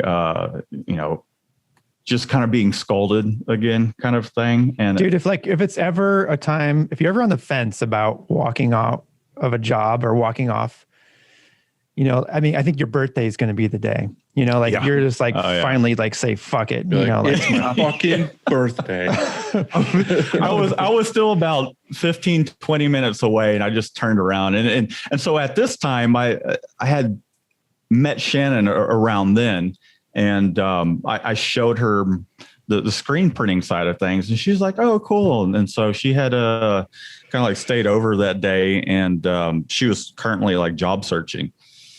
And she had a couple of things lined up, but I turned around and I was like, hey, I'm coming back. And she's like, what time is it? Is it 5 o'clock? I was like, no, it's like 10 o'clock. So went back and then just told her, I was like, hey, this is what I think we should do is just, I'm going to go back into doing this full time. And I want you to come on board. And I got a computer and everything and just kind of showed her the ropes as far as taking phone calls, doing quotes and all that stuff. Showed her how screen printing worked. Actually tried to get her involved in that aspect. Man, we had so many arguments over just the production side of things, because I would go and run an errand, like perhaps we needed some last minute shirts or something like that. And it's like, you're reclaiming screens right now, right? And she'd just pop so many screens, or just, it takes a certain person to be able to do that and do it well. Like, not everybody can do it. So I, saw that she did really well with the quotes, taking phone calls, just making those relationships with clients and everything. And we just kind of went from there, and it got to the point towards where I had all the equipment I could possibly need, the manual press, a lot of the stuff I still have to this day. And boxes were just starting to fill up the living room. There wasn't any more space in the garage. And then that's when we looked for a warehouse and moved it out of the garage, and just kind of slowly just took it from there. And I remember when we got the Javelin, it was like a old tough Javelin press. I remember talking to Shannon. I was like, man, I can't manually print this stuff for the rest of my life. Like, I'm not getting any younger. We would get jobs where it's like 1,000 t-shirts, and man, that would take us, a week. There would be like a day where I'm just hammering the shirts out, and then the next day I'm like, I can't do it today. Yeah, man, that physically printing 1,000 shirts manually, it takes a toll for sure. But it sounds like you found the perfect match. You have this partner that is really good at some of the things that you're not, and you're really good at some of the things that she's not. And that's right. Like perfect, And so, I mean, Joanne and I are similar in some of those ways too. She does some things really well. Like, I can never even do them. Like, sometimes I try to do some of the things she does, and people are like over there laughing, And so I don't know, like, I think you found the perfect match. And so, so you got a Javelin. I didn't know that. So your first press wasn't the Anatol that we see. No, not at all. It was a Javelin, and it was, I guess, you bought it off of somebody. I did. So I just kind of started looking for used presses to kind of just get into the automated printing. And I found one for sale. It was like $6,500. I still needed to get a compressor and all that. But the machine had a lot of issues. And then that's where the whole kind of mechanic side of my knowledge kind of kicked in. And I was like, well, cool. I'll get it. I'll fix it. Hired a press tech to kind of help take it apart and tell me what was wrong with it. And then from there, I just figured it out. And I was like, it was completely pneumatic. So it was a pretty simple machine to work on. It had water in the system, all kinds of crap was wrong with it, and got all the water out. And I mean, they just were using the thing to do like one color prints, because the rest of the arms were just out of commission. And it was stupid stuff, like an air hose that got pinched, and they got a pair of vice grips on it to keep the air from flowing out. And they would just kind of rig it up and do what we like to call some Southern engineering to it. But it wasn't very good Southern engineering. So I got it, and I took about 2 months to just kind of order parts and repair it. Got it up and running, and it did us pretty well to the point towards where we got the Anatol, and that was a blessing in itself, because man, that pneumatic press, that thing just 80-gallon compressor with a 7.5 horsepower engine. That thing would run like every couple of minutes. And if we were running the machine at about 500 t-shirts an hour, it would never shut off. What made you want to go with that Anatol press? It had a lot to do with just going to the trade shows and looking at all the options out there, and Anatol, they were just really, really friendly. I didn't feel like Drew at the time was with Anatol, and I talked to him, and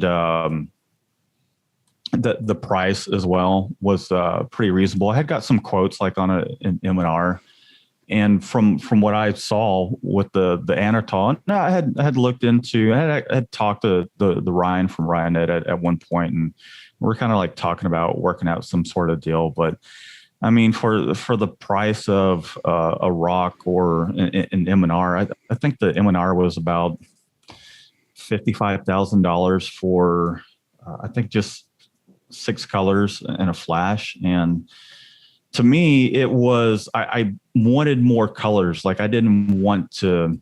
How many colors is that? Downgrade. 9. It's 9. Is that the one where the last head comes up? Yeah.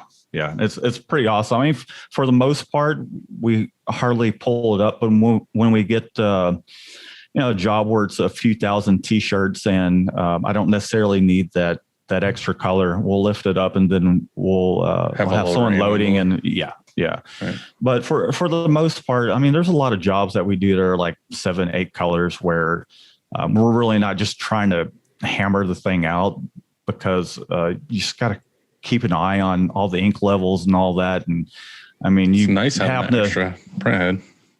Yeah, it is. It definitely is. And there's been jobs that we've done where it's white T-shirts where we just take the flash off, and we end up using all 9 heads, just print it wet on wet. And it's worked out really well. So kind of going back to the question of why, is it just, I felt like we got more bang for our buck. And then the guys at Anatol, man, they've been awesome. Mike over at Anatol, he's and it's not like they were just selling you a press, like a car salesman. It's like they just want to get that deal, and then that's it. Like, right. Anatol is actually the one that set up the whole GoFundMe thing. They hit us up originally, and we're like, they hit us up, and we're like, hey, we want to see if you guys can mention this on the show or whatever, to see if you can help them out. And we're like, hey, we already did.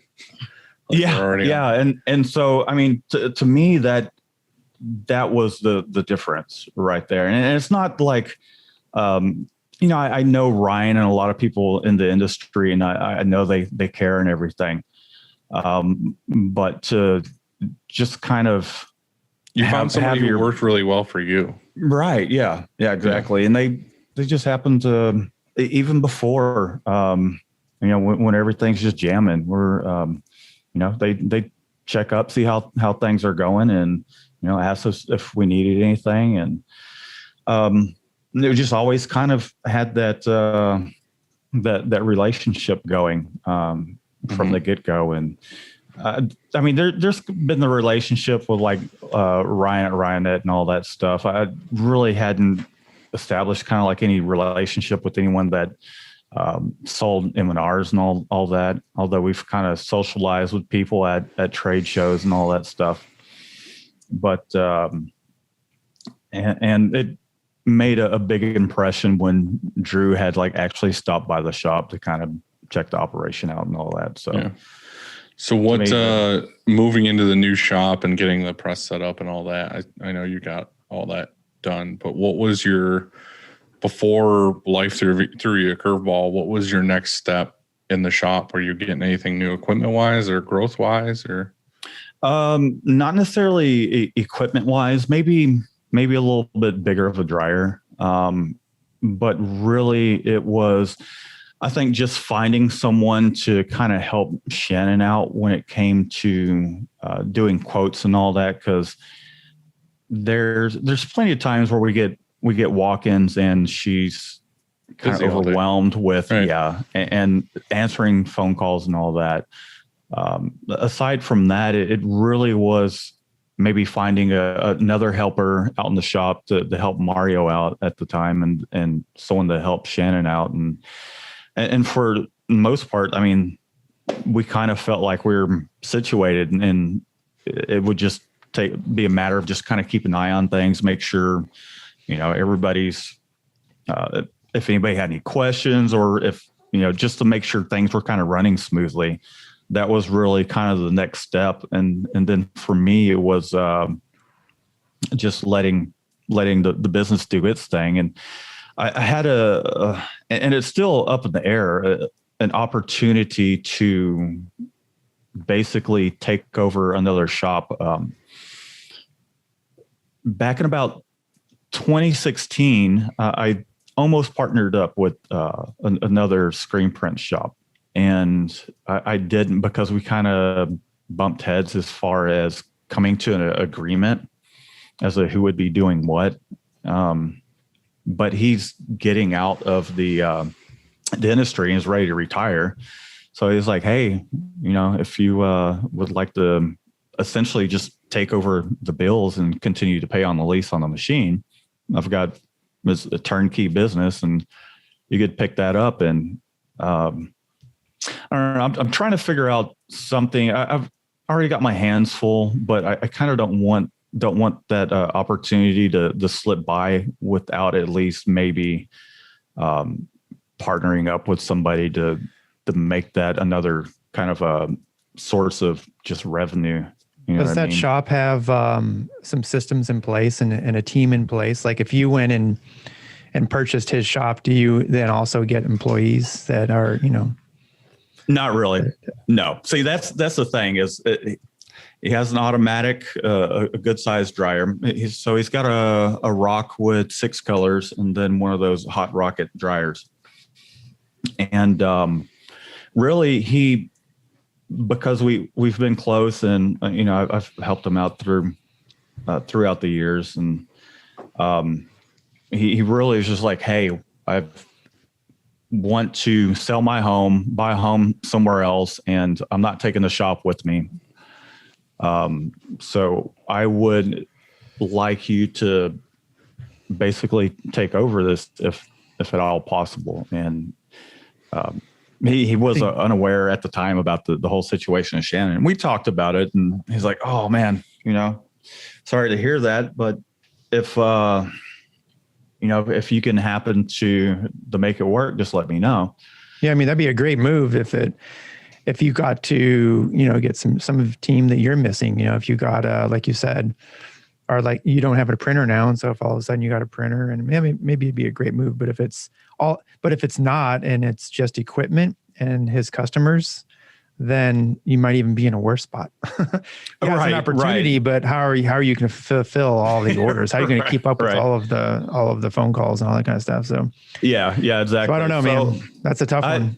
So I've got a buddy that has a print shop. I talked to him about it, and we're like, hey, we might be able to figure something out, because he's still doing things on the manual, and I don't know, we might be able to figure something out towards where it can be profitable for us both. But it's also going to be a lot of work, and we got my plate full at the moment. I would just make sure you take it one step at a time. Don't overwhelm yourself with shit right now. Yeah, definitely. So just kind of before we get into the other questions and stuff, are you guys still doing like the GoFundMe stuff for her? To be honest, I hadn't checked on it here recently. I know some of the money had been deposited, and I appreciate everybody that's donated to the GoFundMe. It might have already reached its goal. I think initially it was set to 10,000, and then I had talked to the guys over at Anatol, and they're like, hey, what's going to make a difference in y'all's lives towards where you're not going to be stressed about everything? And so they bumped that up to 25, and I think it might have, or if not, it's pretty close. And we just want to be able to say, like, the problem is this episode's not going to come out for like another week. No, it's I guess a little over a week. Yeah. We just want to make sure that, like, when it comes out, if there's a place where anybody listening can help out, where can they go? How about this? What can they do? We'll find out. We'll put it on YouTube. We'll put it in the comments, not the comments. We'll put it in the description. We'll put it in the description. in the description so that we'll find out from Matt how to get it to where it works good. Yeah, we'll figure it out. The master of We'll just YouTube. figure it out. And it will be in the description. That's what they call it. Okay, let's do All that. right, Dylan. Yeah. So what do you want to do? Hey, while we're talking about YouTube, maybe we should do the best YouTube comment Okay. because, you know, the winner of that. Well, you told me straight up you had to pick it because you found the ultimate. I did find, well, I didn't find it. It was just right there. It's a beautiful, beautiful comment. And so here it is. This one comes from Uriel. I don't know if I'm pronouncing that right, but It doesn't sound like you are. Okay, here we go. Ready? Uriel. How do you say that? Yeah, sure. It sounds like Ariel, but with a U. Right. Yeah. So Uriel. Uriel says Dylan's ridiculousness story was such a juicy dangler. I'm with Andy and imagined something better and actually had a punchline. So, Ooh. so I mean, Right. There was a great story, Dylan, but we were all thinking, Hey, urinal. You can go fuck yourself because it was a great story. well, I don't know. Like we were all hoping for just a little bit more that you actually were on ridiculousness or something, but It would have been better. You just took a naked bath, which is pretty normal, in front of a window with nobody standing there. Right. All right. So you get a t-shirt. Next, we have listener questions. So the first listener question, or the one I'm choosing this week, is from Rod Tees. He says, when customers supply ready-to-print art and it isn't, how much, if anything, do you charge? And maybe you don't charge anything depending on the size of the print order. So how do you guys handle that? You Let's go asking me? first. Yeah, you go first. Matt, Go ahead. first. So we generally just charge by the hour. When it comes to if someone supplies artwork where it's not ready to go print wise, if it requires a lot of work, then we will charge. If it doesn't take more than 15 minutes to kind of prep it, then we don't really worry about it. And also it does depend on the size of the order. If someone's just, doing 24, 36 shirts, then, obviously there's a lot of time that goes into the artwork and prep side before you get on press. Because by the time you're on press, it doesn't take long. So we'll do it either hourly or, if it only takes a handful of minutes, we won't really worry about it. I'm with Matt. Dylan? Pretty much the same thing. If we can do it quickly, then no big deal. If we have to put a bunch of time and effort into it, we'll charge accordingly. But it's usually like an hourly fee. I have 1 hour built into all quotes. So I'm assuming that it's going to take an hour or less to get your art done. If it takes anything over that, 10 minutes or 15 minutes, then we eat it. It's not a big deal because it's usually, we'll have the next order will be only 45 minutes. You know what I mean? So it kind of comes out in the wash. If it's a giant order, yeah, we never charge. That's for sure. Like I'll do art up front. Like normally we want a deposit or we want the order, but if there's a big order, there's sometimes that we want to get, we'll go ahead and do the art without a deposit, without like a real order. It's pretty rare though. There's a lot of times that we get art from a customer though, that is really good art, that there's nothing wrong with the art. It just takes a long time to do the steps because you want to get it just right. You know what I mean? Yeah, So so what do you that's do a there? whole other battle. Like we don't charge our regular customer. If we do, for some reason, like I said, we don't really do contract, but we have a couple customers or people that like give us contract orders every once in a while. We give them contract pricing. I will charge them hourly for art if it's something. You'll call it separation or you'll call it art? Yeah, I'll just be like, hey, this is going to take us like 6 hours to do the steps on or whatever. Like, this is what it's going to be. How often is it when you separate the art, you get things on press and you're like, we need to adjust this a little bit? How often does that happen for you guys? In the beginning, well, that's what I said. Like anything that's like a sim process print or anything like that, like I feel like it's a skill for sure. It's not like you can just throw it in a program, put it on press, print. You need to like learn how to get it to do right. So in the beginning, it was a lot. Like we would print something and be like, oh, this looks like shit, or the values aren't right, or, there's too much to this or whatever. we would take it down and be like, all right, let's redo these 2 colors or 2 screens or whatever it was. Right. But nowadays it's not, doesn't really happen that often. And when it does, it's usually something stupid. Like, oh, look, we need to add like another highlight white, or You don't have to start over or anything. we don't have to start over. No, It's usually just tweaking things. in the beginning we had to start over a couple of times. We're like, wow, this looks fucking horrible. Like, this should not exist. But nowadays it's usually like, oh, this would look, usually, like I said, it's like something stupid. Like we're adding on top. We'll be like, oh, we need like another spot color, or we'll need another highlight white, or whatever we're doing. I think on sim process, currently we're probably tweaking things with a screen, or maybe even 2 screens, almost half the time. I would say that's probably us being too picky though, trying to get it too perfect. It could run and I think it looks good, but if we make the screen or pull a color out, let's say, and change colors, it'll just be better. And so we tweak probably half the time. Really, they're really fast changes though. As far as a total miss, like a total fail, it's not more than 10%, but it does happen still, like it's tough. Some of those, like you said, some of them are pretty tough. And so we don't charge though. We should. I think that up front, if they recognize that, oh, this one's kind of gnarly, up front, if one of the customer service, the account managers, or those girls, if they catch that, then in time anyway, we'll add some upfront cost. But no, I like that question though. So yeah, I think that answered it. What you got, Dylan? At the _tipping_point asked plastisol or discharge for an underbase. Which do you prefer? Matt, you go first. Plastisol. We're just really not set up for discharge, to be honest. So, I mean, most everything we do is plastisol. And I mean, you can get a pretty soft tan with plastisol if you're, using for us, we tend to use higher mesh screens. Generally it's maybe like a 195 for the base or 230. It just depends on the print job, if it's simulated or, just a spot color job.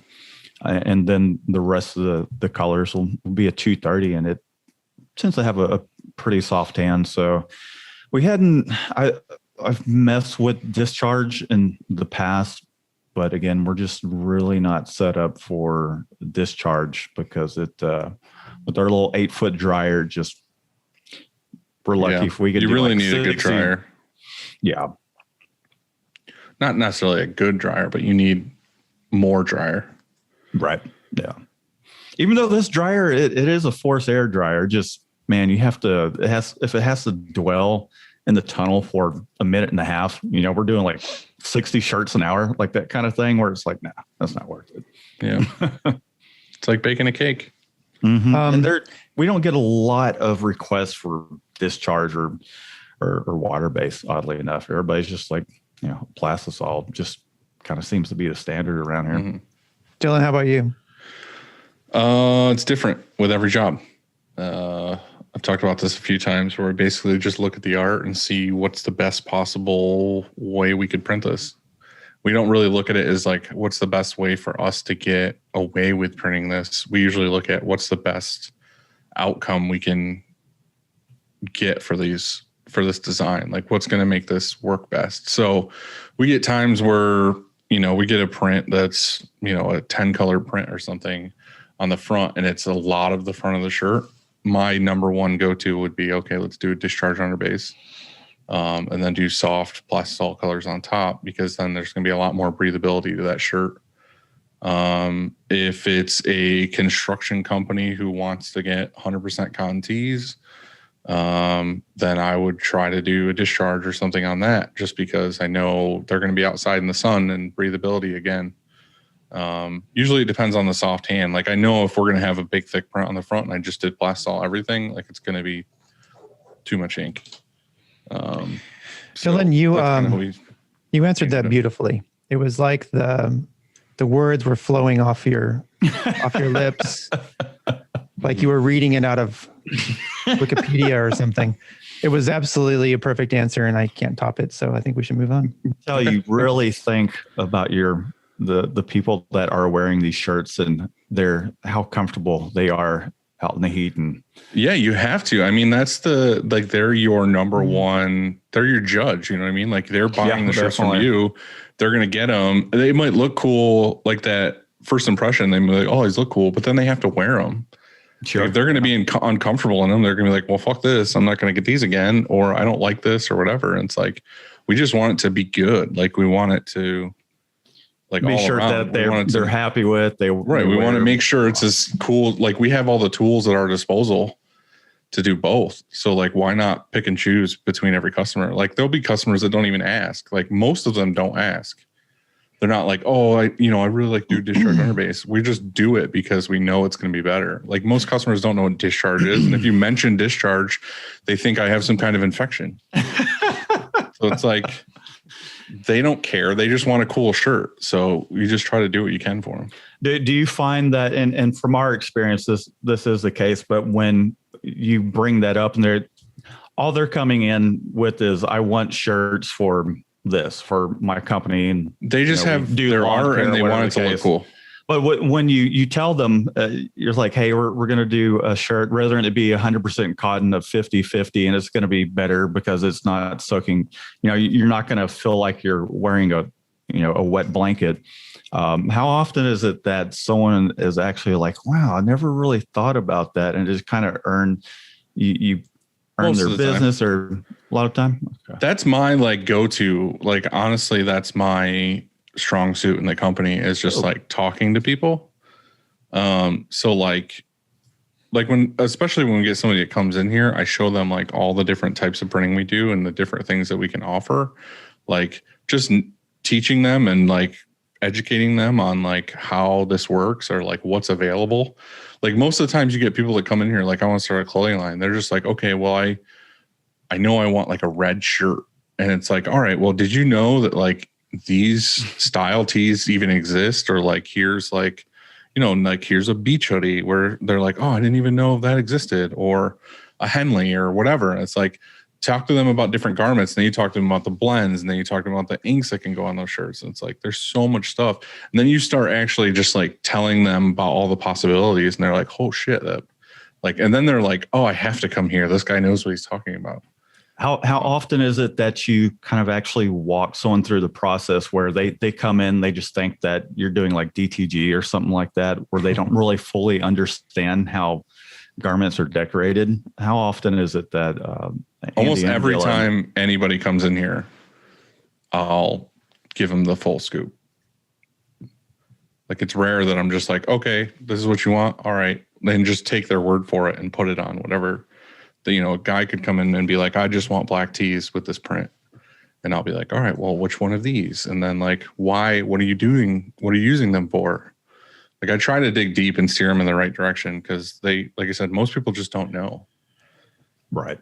For us, I would say it's only 10-20% of the time where we give the full spiel, like the whole shop tour. I mean, most of the time somebody comes to the front counter and they say, I need 50 shirts and I need them for this. And that's that. They don't really, you can kind of tell. So you can tell at the front counter where the conversation is going and who would care to get a shop tour, who would care to explore. Well, you're also getting 35 times more walk-ins than I am. Right. So I guess, right. Then the walk-ins you're getting are probably more specific, for a reason. And so, yeah, it makes sense. Right. Like most people that come here they drove like an hour and a half or 4 hours to get here. Mm-hmm. Because they heard there's a shitty printer up in Windy Point or something. Like somebody will do it for They real broke cheap. down off the side of the highway, and we're like, well, fuck, I might as well get my shirts now. Stuck on the railroad. Right. Well, that's cool. Now, is that something you set up towards where they get stuck on the road and they're like, hey, let me check this place out while I've got my car stuck? I lurk off the main road every once in a while. When somebody's broke down on the side of the road, I give them one of these, like, come here, I can help you. Like what he did with that lady when he helped pick her car up off the thing, and says, now come in and buy some shirts. Yeah, that was an hour no late. accident. Right, exactly. I had a blowgun from inside the shop, and I shot their tire out. All right, Matt. So do you have any questions for us? Yeah, I do. I actually have a couple of questions for both of you. Do you fold or do you ball up when it comes to the wiping? Ball. I'm a folder. He's talking about wiping your ass. Yeah, but wiping your ass. I thought about doing this whole interview on the toilet, but then I realized that it's not even 5 minutes in before my legs just start going numb from sitting on a toilet seat because I'm skinny. But so fold or ball. I think that tells a lot about a person. I'm a folder. I'm a neat folder. Andy just doesn't wipe. He probably just wipes his ass with his hand and then washes his hand. The bidet life. The bidet life. He's like, what are you talking about? I don't do that stuff. I don't poop. I'm a robot. I think I fold. If I have to really think about it. I think I fold. Yeah. Yeah. I'm like Dylan. I learned it from him. Mm-hmm. Over or under when it comes to how you put your toilet paper on the roll. Well, this goes back to the folding. If we want to go deep into this conversation, I prefer having a roll on something I can pick the roll up. Like I have in our house and at the shop, I have like a L that comes off the wall, and you just set the roll on. So then when I actually use the roll, I pick the roll up off, and then I wrap it around my hands to get the fold. Man, so that just kind of gets you out of the whole debate of over. So how's that disgusting? You're getting your poop. You're getting your poo all over the roll, man. No, I'm not. I don't shit on my hands. So I kind of figure like that's probably the best reasoning for doing it over versus under, because if you're having to reach to the wall to grab TP, then how many times has someone stuck their hand in their ass and they're like putting their hand on the wall? I don't know. It's just these are the things that keep me up at night. Right. Well, all right. Next question. Are you asking me? Yeah. Next question. Next question. I mean, unless you want to go deeper.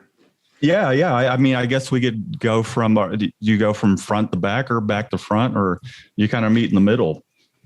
I like trying to wipe it halfway up my back. I go sideways. I like the drag in the grass. Like top of the mountain to the valley to top of the mountain. Yeah. Right. Very important questions. Yes. It's all about character. So what is the whole ongoing deal with Alexa and the whole tea thing? Because I know I saw Andy like a little a story on Instagram where he's taken a Pure Leaf and thrown it in the parking lot. Yeah. Well, what is the whole tea craze? Andy, do you want to take it or you want me to do it? I think you do a better job of it. So you go for it, Dylan. I grew up drinking iced tea. Like I'm from New York, so I've always had unsweetened iced tea.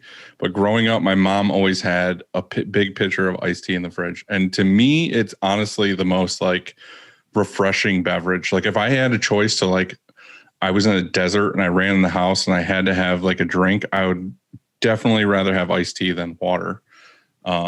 So I've always drank it. Like my first thing in the morning is like I go to Dunkin' Donuts and I get like a large unsweetened iced tea. And like I finish that before lunch. And then I'll have like a bottle of, Pure Leaf or Gold Peak or whatever. When I'm done with that, well, I gotta say that I gotta say Pure Leaf or Gold Peak because there was some stuff. So anyway, sponsorship maybe. No, well, I started off with Pure Leaf, and because that's what was available like at my gas station or whatever. So like if I would buy it or if I would get it at Wegmans, I would just get a case of Gold or Pure Leaf, and then I just always had a drink on the show. Like me and Andy just always had something to drink while we were talking to you guys or whatever. And it turned into a thing where like I always had a Pure Leaf, and it turned into a thing where like everybody was like, oh, we should try to get sponsored by Pure Leaf or whatever. And it was it was a running joke. And then they had never like replied back to you guys. no, like we right? tagged them all the time because people were always like sending us pictures of them like buying it at a store or whatever, shirt show drink or screen printer's beverage or whatever. And it became a thing and it was awesome. And then we were like, fuck it, like why not like send them a message or send them a DM and be like, hey, we talk about your shit on the show like every day, like you should like. And me and Andy both said all we were looking for in a sponsorship was a fucking 6-pack. Like all we wanted was one 6-pack of Pure Leaf. And I had said this to them and I said, like, sent them an email, everything. And they just basically shot us down. They were like, no, we don't deal with it or anything like that. I guess they're good, huh? Yeah, they shot us down. So we basically boycotted Pure Leaf and it's Switched. better anyway. And it's better anyway because I yelled at you in the beginning that you need to pick sides because I'm a pick sides kind of guy. So I'm always been like Team Coke over Pepsi. So it's funny, like I didn't even ever think about it, but Gold Peak is actually owned by Coke and Pure Leaf is owned by Pepsi. So it makes total sense that Pure Leaf would be shitty because it was owned by Pepsi. So we switched over to Gold Peak and boycotted Pure Leaf. And Alexa, send Joanne that bottle that like I a spiked care in package. the parking lot. Yeah, we got a care Right. package and it had some Pure Leaf in it. And so I spiked it in the parking lot. out of spite. Mhm. But yeah, it's just like a thing. Like it's just funny. Like I said, my go-to beverage is unsweetened iced tea, and it took off. And I love when people send us stuff that they're buying it in the store. They're supporting the Gold Peak over Pure Leaf. And then we found out, what was it, a couple weeks ago, or maybe a month ago, that there's an Instagram account called Gold Peak Gang. Yep. Just it's talked about it nothing in our like- pregame. And it's all about Gold Peak versus Pure Leaf, about how like Pure Leaf is dog shit and Gold Peak is like king. So we're part of the Gold Peak gang now. So There we Yeah, go. go visit their their It's account nothing on but Instagram. memes. Yeah. It's awesome. that's amazing. I'll have to check that out. Yeah. So hopefully that clears that up for you. It does. It does. I kind of kept up with it a little bit and got little pieces here and there. I'm like, what the hell is going It's on? complicated. I just it's like a it. complicated story. Yeah. We get it. Sounds like it. Uh-huh. Do you have any shop hacks for us? Shop hacks. I'm sure there's plenty. I mean, just off the top of my head. So I would say a hack that maybe I don't show enough is, or haven't shown in the past. Not necessarily at this stage, but there's been plenty of creative ways to print certain garments, or I'm trying to think of a good example where, before we had like the laser lights and all that, it was kind of difficult to line up a above the pocket kind of print or even a pocket print in general. And so a lot of times what I would do is I would either find some cardboard or something like that and put it on the press and then increase the off contact. You would tape it to the pallet. Yeah. A piece of cardboard, you Yeah. tape it to the pallet. Yeah. A piece of cardboard or a piece of wood. I would just find something and then just cut it to size and then use a little spray tack to put it down. And then you've got that raised part. And so you could, put your shirt with the pocket on there and you're like, exactly where it's at if you don't have any kind of laser alignment system. That doing those kind of hacks have worked quite well. Even let's say, for example, I mean, there's been times where we don't have pallets currently where we could, like, say, for example, we've had clients that wanted like a simulated spot process kind of print on a polo. We would run off some embroidery and they're like, let's do this next batch in simulated process. And so what I've done is because we don't screen print a whole lot of polos, I would just take a couple pieces of wood and just rip them on a table saw and put them on the pallet, use a little spray adhesive, put them on there. And then you've got a little bit of a, just kind of like a pallet where your zippers or your buttons of your polos can fall down into, if it's not something you do often enough towards where you can justify, like this machine has a 10 stations. So, 10 times, a couple $100 for pallets is, it's not exactly cheap. And if you're not doing that kind of work all the time, then you got pieces of wood laying around where we'll just toss them on there and run the shirts off and just remove them afterwards. That's a good one. Thanks for sharing. Thank you. Are you starting or am I? 1, 2. No, just so long as I finish. So That's what she said. You go for it. What's your go-to beverage? My go-to beverage, man, I'd have to say like a Coke Zero. It's either that. Here lately, I've kind of been like on a smoothie kick. Not so much like making them yourself or buying them. Oh, hell no, I pre-made? ain't got time for that. I'll go to Smoothie King, go through the drive-through and get a smoothie. But I mean, as far as like a drink, yeah, I'd say like a Coke Zero or Diet Coke if they don't have Coke Zero. It's got to be a fountain drink though. No, out of a can. Nah, it's a little much. For me, the fountain drink is just kind of a little more watered down, I guess. And I don't know, it just kind of hydrates me more. I find if I drink a can Coke, then it's kind of like, man, I need something to follow that up with. It's like more some water or concentrated. some tea or something like that. Yeah. Yeah. Andy? All right, salsa or queso? Salsa. Although I love both. But I'm a salsa kind of hot sauce guy. You love I salsa just a little more.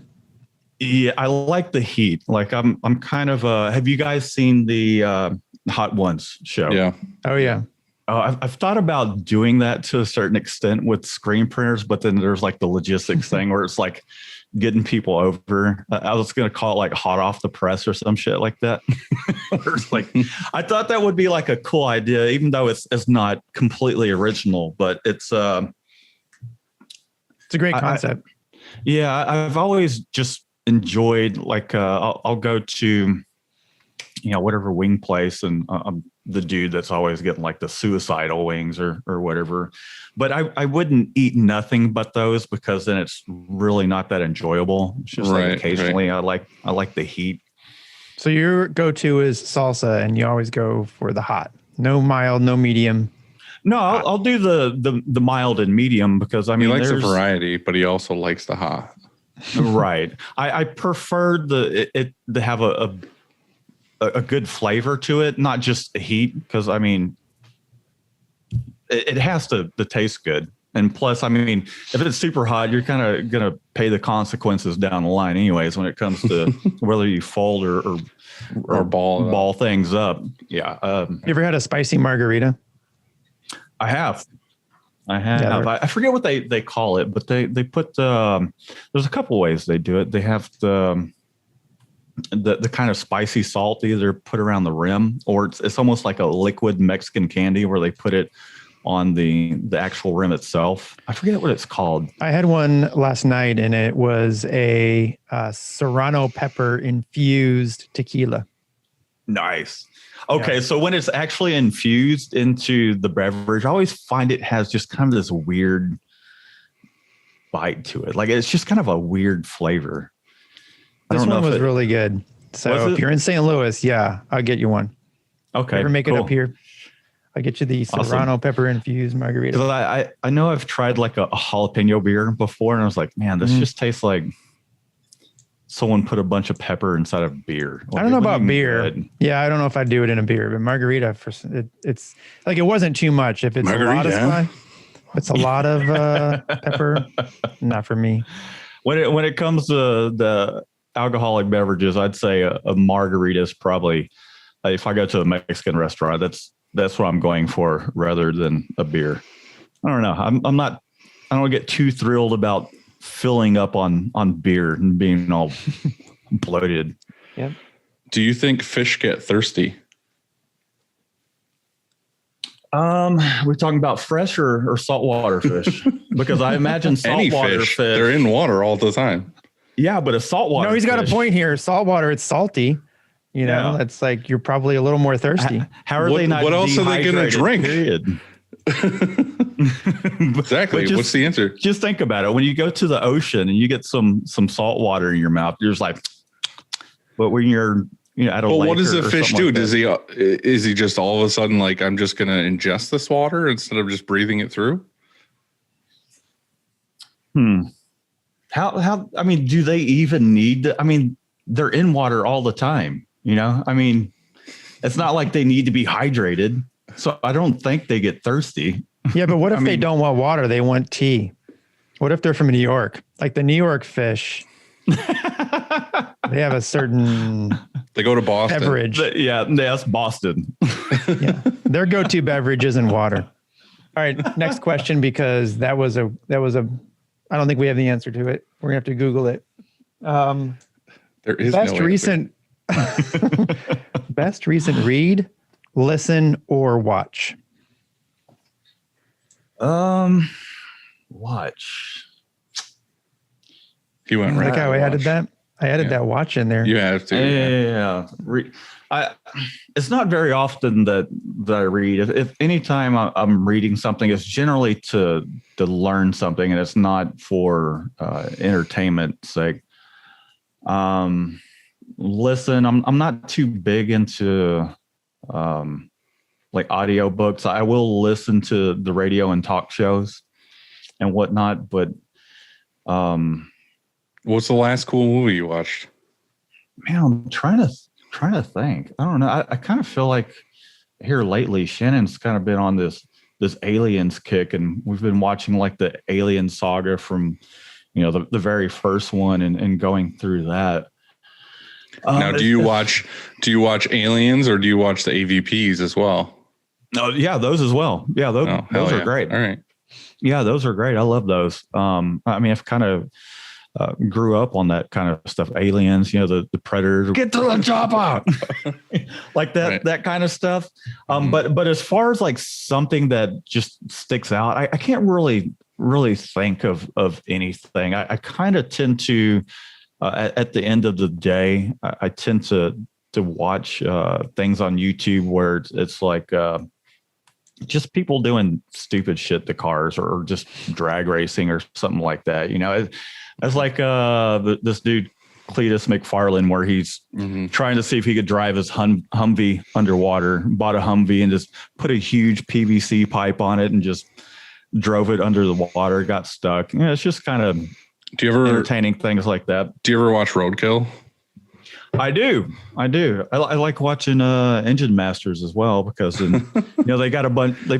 They dyno test all kinds of stuff, and then Roadkill. Funny thing, I was watching that last night actually. Roadkill is one of my favorites. Where they took a rental V6 Camaro and pitted it up against 4 of the project cars that they did, and they One of the shootouts. they barely beat the Camaro's time, its quarter mile time, by maybe half a second or something like that, and then one of them just never even made it down the track. Probably the Rotson. I don't know. It just kind of depends, really. But I tend to watch stuff where I'm going to at least learn from it and or get some entertainment value out of it. Right. Next question is, what advice would you give your 20-year-old self? I probably would say to myself to kind of open up more and not be so necessarily not closed off, but I feel like there's probably a time in my life where I wasn't as social, I guess. Really kind of kept to myself and played guitar in the room, stuff like that. But I've found as I've gotten older, it being a little easier to start conversations with people rather than it just kind of being awkward and trying to figure out what the hell to talk about. You know what I mean? if you don't already have some sort of basis to start a conversation on. But yeah, I'd say for the most part, that's probably it. Just open up. Yeah, just open up and, not necessarily be so closed off, and it's good socializing with people. What is the most Houston thing you do? The most Houston thing, or Texan. The most Texan thing. Do you have cowboy boots on right now? No, I don't own a pair of cowboy boots. Cowboy hat? Nope, I don't even own a cowboy hat. Chaps? So anything? Yeah, I'm wearing them now. You want me to show you? I don't have pants on underneath them.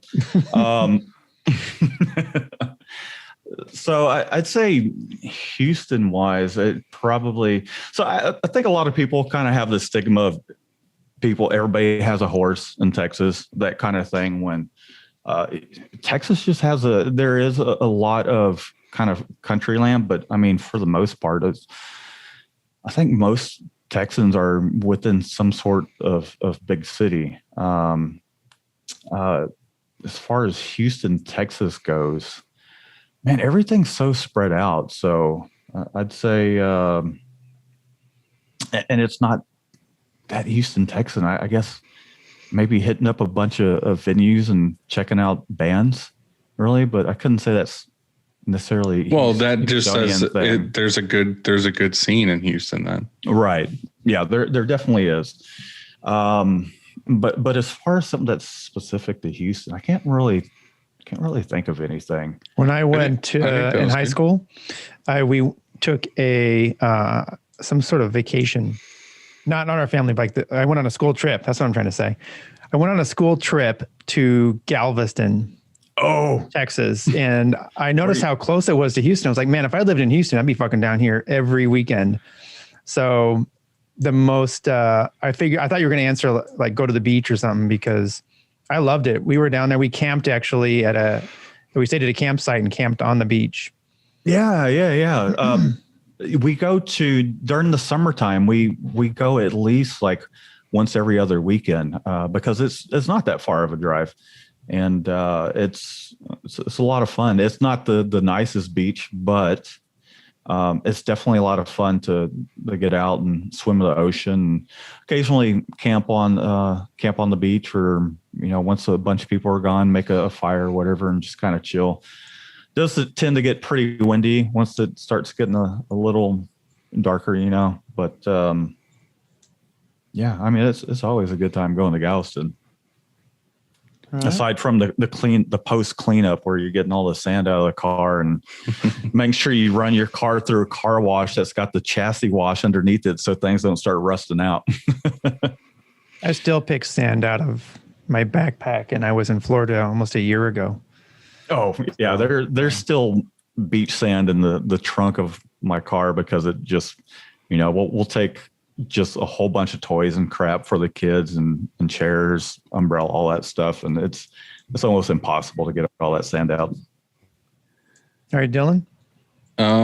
What's your favorite thing to do when you're not at the shop? Favorite thing to do, it's either play music or work on the car, the car project stuff. What car are you working on right now? Oh, it's the Cruise. It's the one that's been ongoing for a year because of all the COVID crap. Yeah. But I'd say here recently, because it's kind of been the progress with getting the machine shop to finish everything. As far as the machining for the engine, it's been just learning new covers and jamming with the guys. We get together about once a week, but there's still homework that has to be done, because you have to know on average about 40, 50 songs at least to actually be an active cover band that's going to go out and play for either for fun or money, whatever the case may be. Where's the best place for people to check you out? You can find me on YouTube, Instagram. It's Mikey Designs, right? MikeyDesigns.com. And so Mikey Designs and Silkscreen. And we got a lot of videos up to help you learn screen printing. And we do cover some of the basics and some more advanced stuff and designing as well. And just give some business advice as well, for at least what we've learned from our experience thus far as a small print shop. So Awesome. I'd say for the most part, Instagram's kind of more like our portfolio of work rather than here's what I ate for lunch today kind of thing. You know what I mean? Right. All right, Dylan, Andy, take it away. Yeah, I'm starving. I don't know about anybody else, but what is for dinner? What is for dinner? Now that we talked about Mexican food, I'm just like, dude, Yeah. some Mexican food sounds really good about now. Yeah, so it'll probably end up being, and I'll try and keep it a little bit on the healthy side, like maybe some grilled fish tacos or something like that. Although occasionally there's the day where it's like, I don't care, I'm going to get whatever. I'm going to get the taco with the ground beef and Covered, all the smothered. sour cheese enchiladas or whatever. And then the next day it's like, oh man, probably shouldn't have done that. Andy, what are you eating? I'm with him. Like, I'm going to do the Mexican.